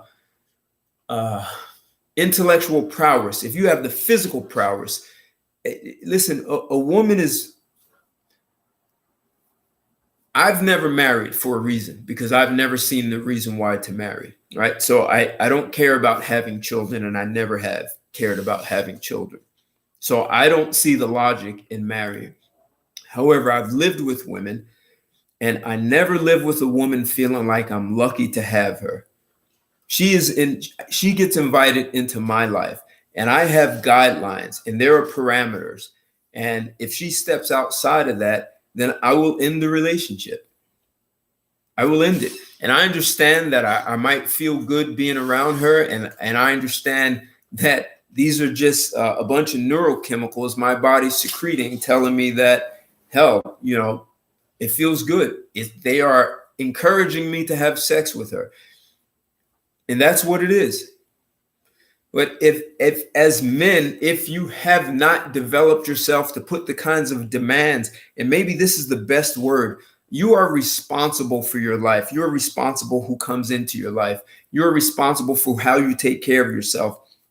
And you have the right to demand whatever you choose. If you're not trying to hurt a woman physically or mentally, you have the right to make your demands on a woman. And if you are not making demands, then she will look at options.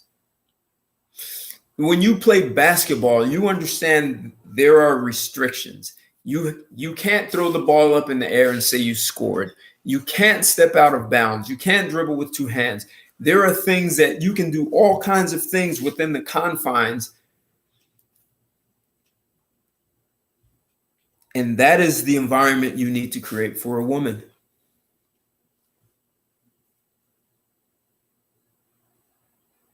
Exactly. See, if anyone says that you're being controlling and you're insecure, let them say that.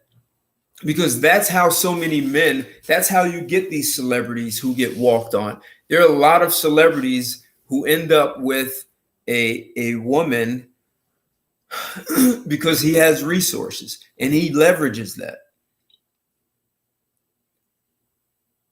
See, when I say develop yourself, I'm saying you are the prize, not your resources. And if women can clearly understand that, then you have the right to make demands that a guy who hasn't done that cannot make.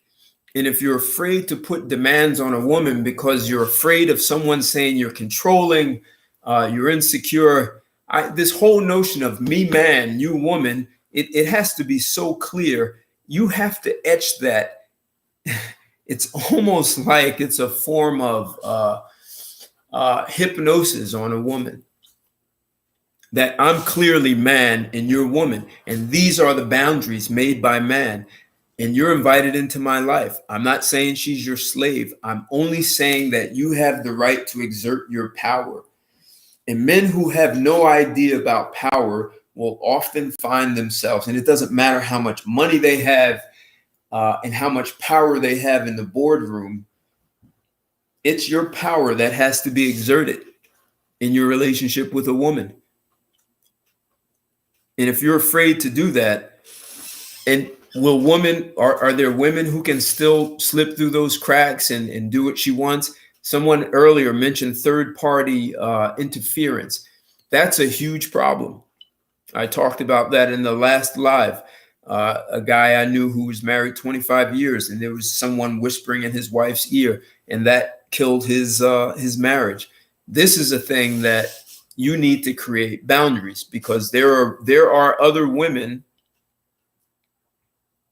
Exactly. There are women who will. There are women who feel like it is their duty to undo what you've done. So if they meet, I don't care if it's your woman's mother or sisters, or cousin, aunt, grandmother, they will see that you've created law and order in your life. And I'm not talking about perfection. I'm just saying you've created boundaries in your relationship, and she adheres to those boundaries, and she's happy about that. There are women who may want to undo that. And the funny thing is, some of those women may be attracted to you. So there are women who will whisper in your woman's ear and tell her that, oh, he's just dominating you, he's controlling you, you're a slave.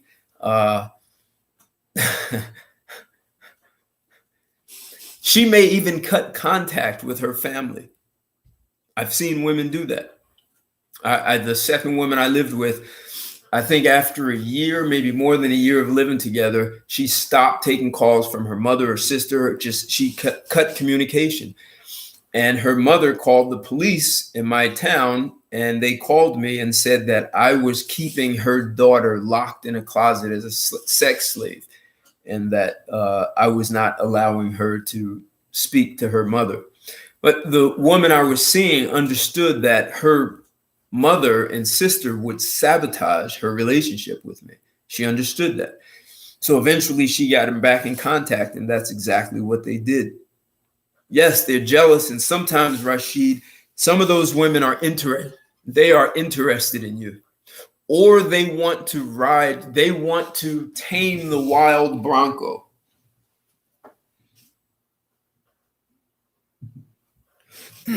Yeah, this happens way too much. So I have a question.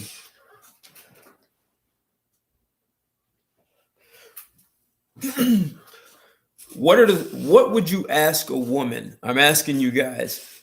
What would you ask a woman? I'm asking two questions. I'm asking two. What would you ask to know if she's mentally unstable? Or what would you ask a woman to know if she can be easily influenced by other women? So two questions. What would you ask? What are the things you would ask a woman to find out if she was mentally unstable? And what would you ask a woman to find out is that if she's easily influenced by other women, right? Asking those questions. Be right back.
Yep.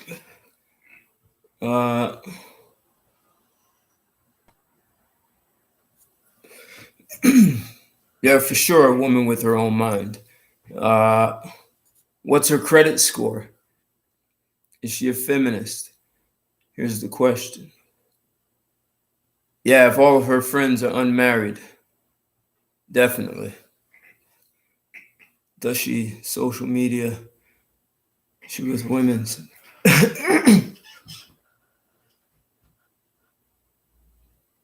So what's easily influenced? Her favorite social media. Okay.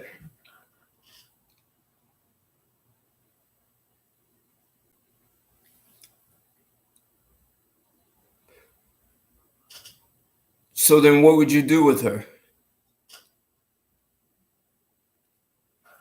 If she's unstable, I mean, what do you guys generally do with a woman if her favorite social media, let's say she thinks she's an Instagram model, right? And she's not getting paid for it, but what if none of her friends are married? What if she tells you her mother is bitter about her divorce with her father, or she's just bitter with men, or she feels like her parents should have divorced, they're still together? What do you guys do with women like that?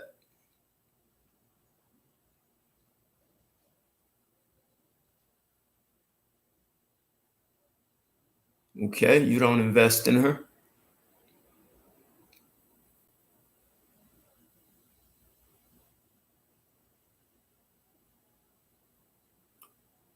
Beat him.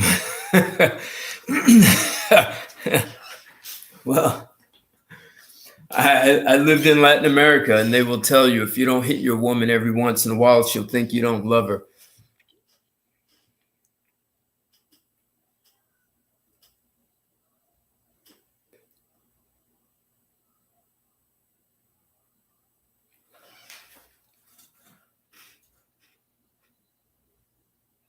Yeah, you know, there are some women who will use that whole save a girl, save a hoe to manipulate you. They'll even fake distress in some way or fake some level of incompetence.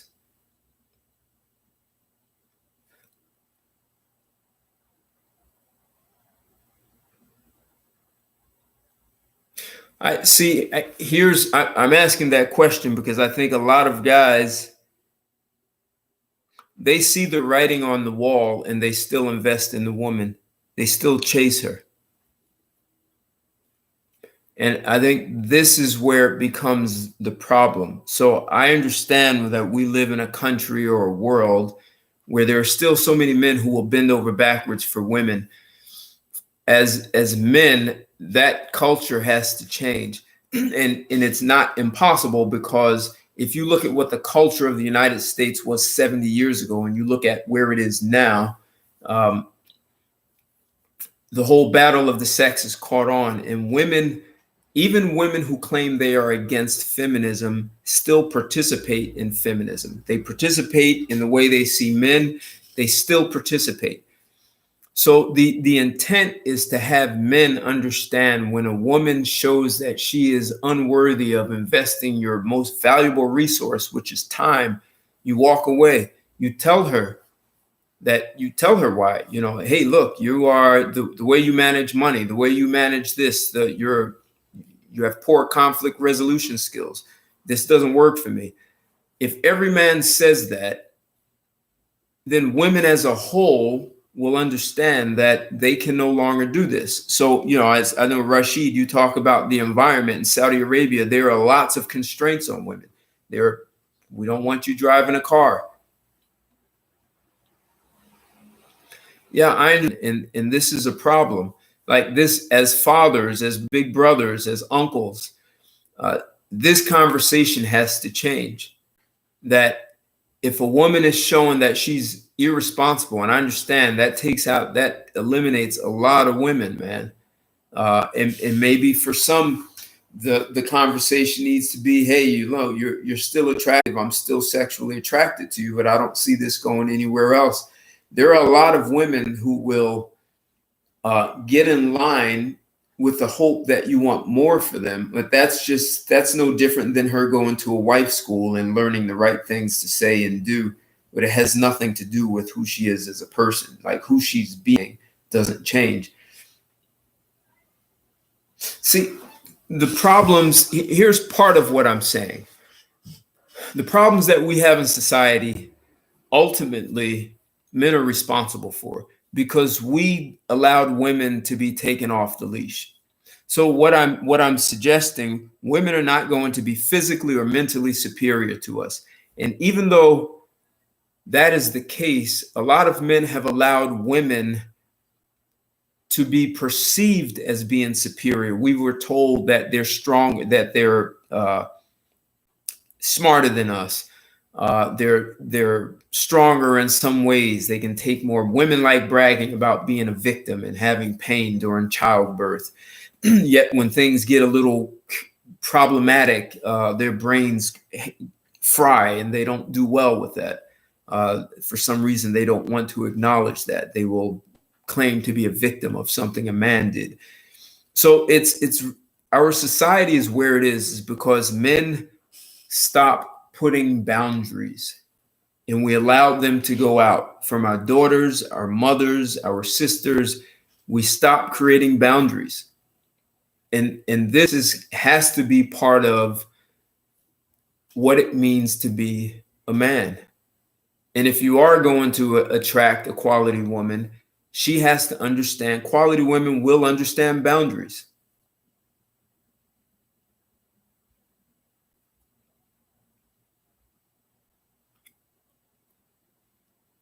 And no man can be afraid of that. No woman, no lesbian has a right to tell a man what it means to be a man. It's just not her place.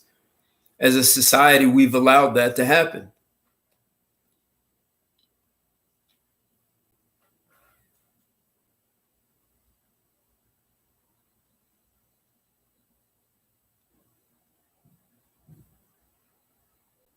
So I have a one last question before I go. And that is, what did you guys get from this live chat, from this live stream? What did you get from the things that I've said? Even if it's reinforcement, doesn't have to be something you never heard before, but what did you guys get out of this?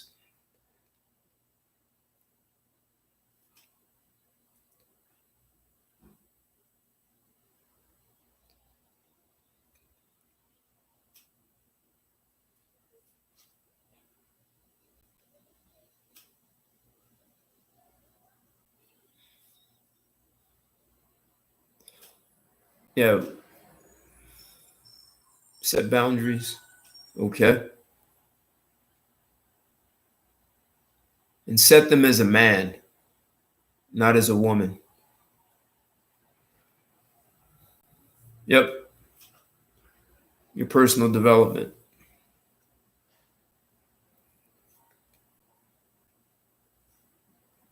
It's better to be prepared for that 2 or 5% than to not be. Yeah, that's a huge one. Yeah. Without integrity, nothing will work, and including a relationship. Nothing will work without it.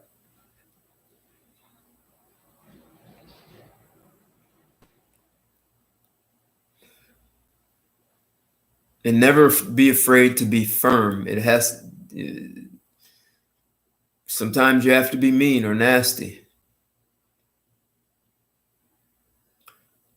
Yep. Conflict resolution. I think every single girl should learn conflict resolution skills. Every girl should learn that. And if a woman is good with conflict resolution, she can be an asset to a man, because as a guy, whether you're in conflict with your boss, a client, a colleague at work, or your friends, if you can brainstorm with a woman who has good conflict resolution skills, she'll give you a healthy perspective.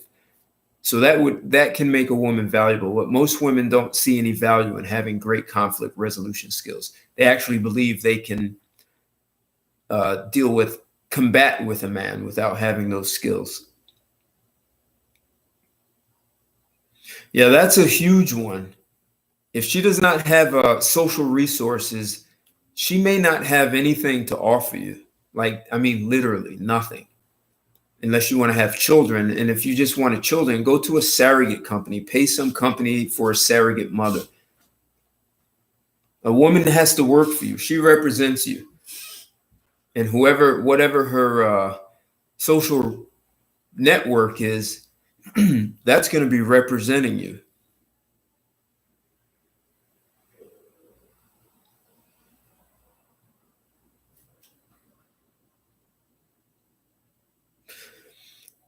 Maybe the when I talk about developing yourself, there is a sort of a foundation to your own personal, professional, mental, all of that development. And what's really underneath that is power. Like that has nothing to do with, I'm not suggesting any of those things to attract women, to get a woman. It has nothing to do with a woman. It is your personal right as a man to develop yourself, to have power. And developing yourself really supports and enhances your ability to project your power into the world. And it makes, when you can come from a place of power, it makes it a lot easier for you to firmly put boundaries in place and to understand when you have that power. And she's looking for resources. She's looking for your intellect. She's looking for good sex, all this stuff. She's lucky to be with you. You're the one who's holding the power. And that is an aphrodisiac for women. And if you refuse to develop yourself to have that power, then most likely you are going to pay a price for it. As much as women will complain that this is unfair, and you're telling me if she's saying that you're conveying my way or the highway, she will stay if you've developed yourself into a quality man. She will stay understanding it's your way or the highway. And if she leaves, then she leaves. Yeah, power is the ultimate aphrodisiac. That's really what I'm talking about, is you developing yourself into a powerhouse, a powerful human being. It has nothing to do with a woman. And it's an aphrodisiac for her.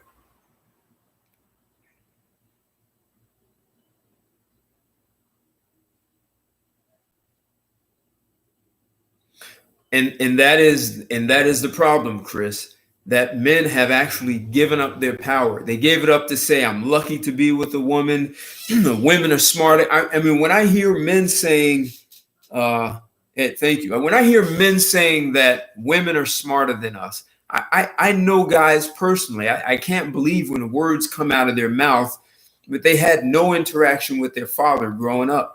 There are lots of men, millions of men, who believe women are smarter than men. And they bow to women.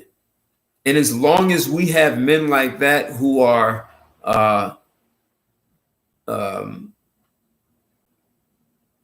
it's an illusion. As long as women believe, as long as women see, women secretly know they are not more powerful than men, except if you keep telling them that, then they will use it. They will exploit you just for believing it, even if it's not true.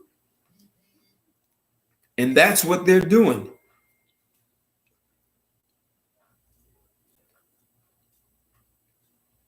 And maybe that's what has to happen. So if men develop their own power, let women go off and build their own civilization. I mean, there'll be no loss at all. So I'm going to bring this to a close. You guys have been great. This has been great interactive, to have this be interactive like this. I've got to work on so I can get people to call in, so I can have it so that it can be even more interactive. We can speak on this without using Blog Talk. this topic came up because someone asked in my last chat. So if there are other topics, please, ask me. I'll do another live chat or I'll make a video from it. Like this, share. Always any support through my Cash App, any support through that. If you're not connected with me on Patreon, support my Patreon account. I have videos there that will never go out anywhere else. In fact, this one is going straight to Patreon. I'm not going to put this one, leave it up on YouTube. So your support is appreciated. Share, and like this video. If there are topics you'd like me to cover, put it here in a chat or put it in the comments in one of my other videos.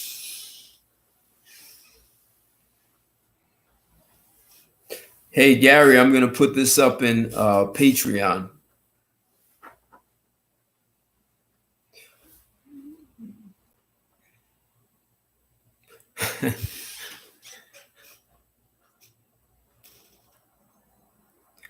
Okay. You mean collabs with other YouTube people? Yep.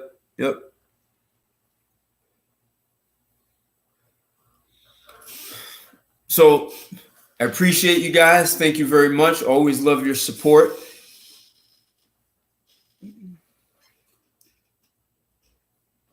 Really? Can you connect me with him? Rashid, with Abu American? That would be interesting to have a conversation with. And where's he from, Rashid? Which country? Is he Saudi Arabian?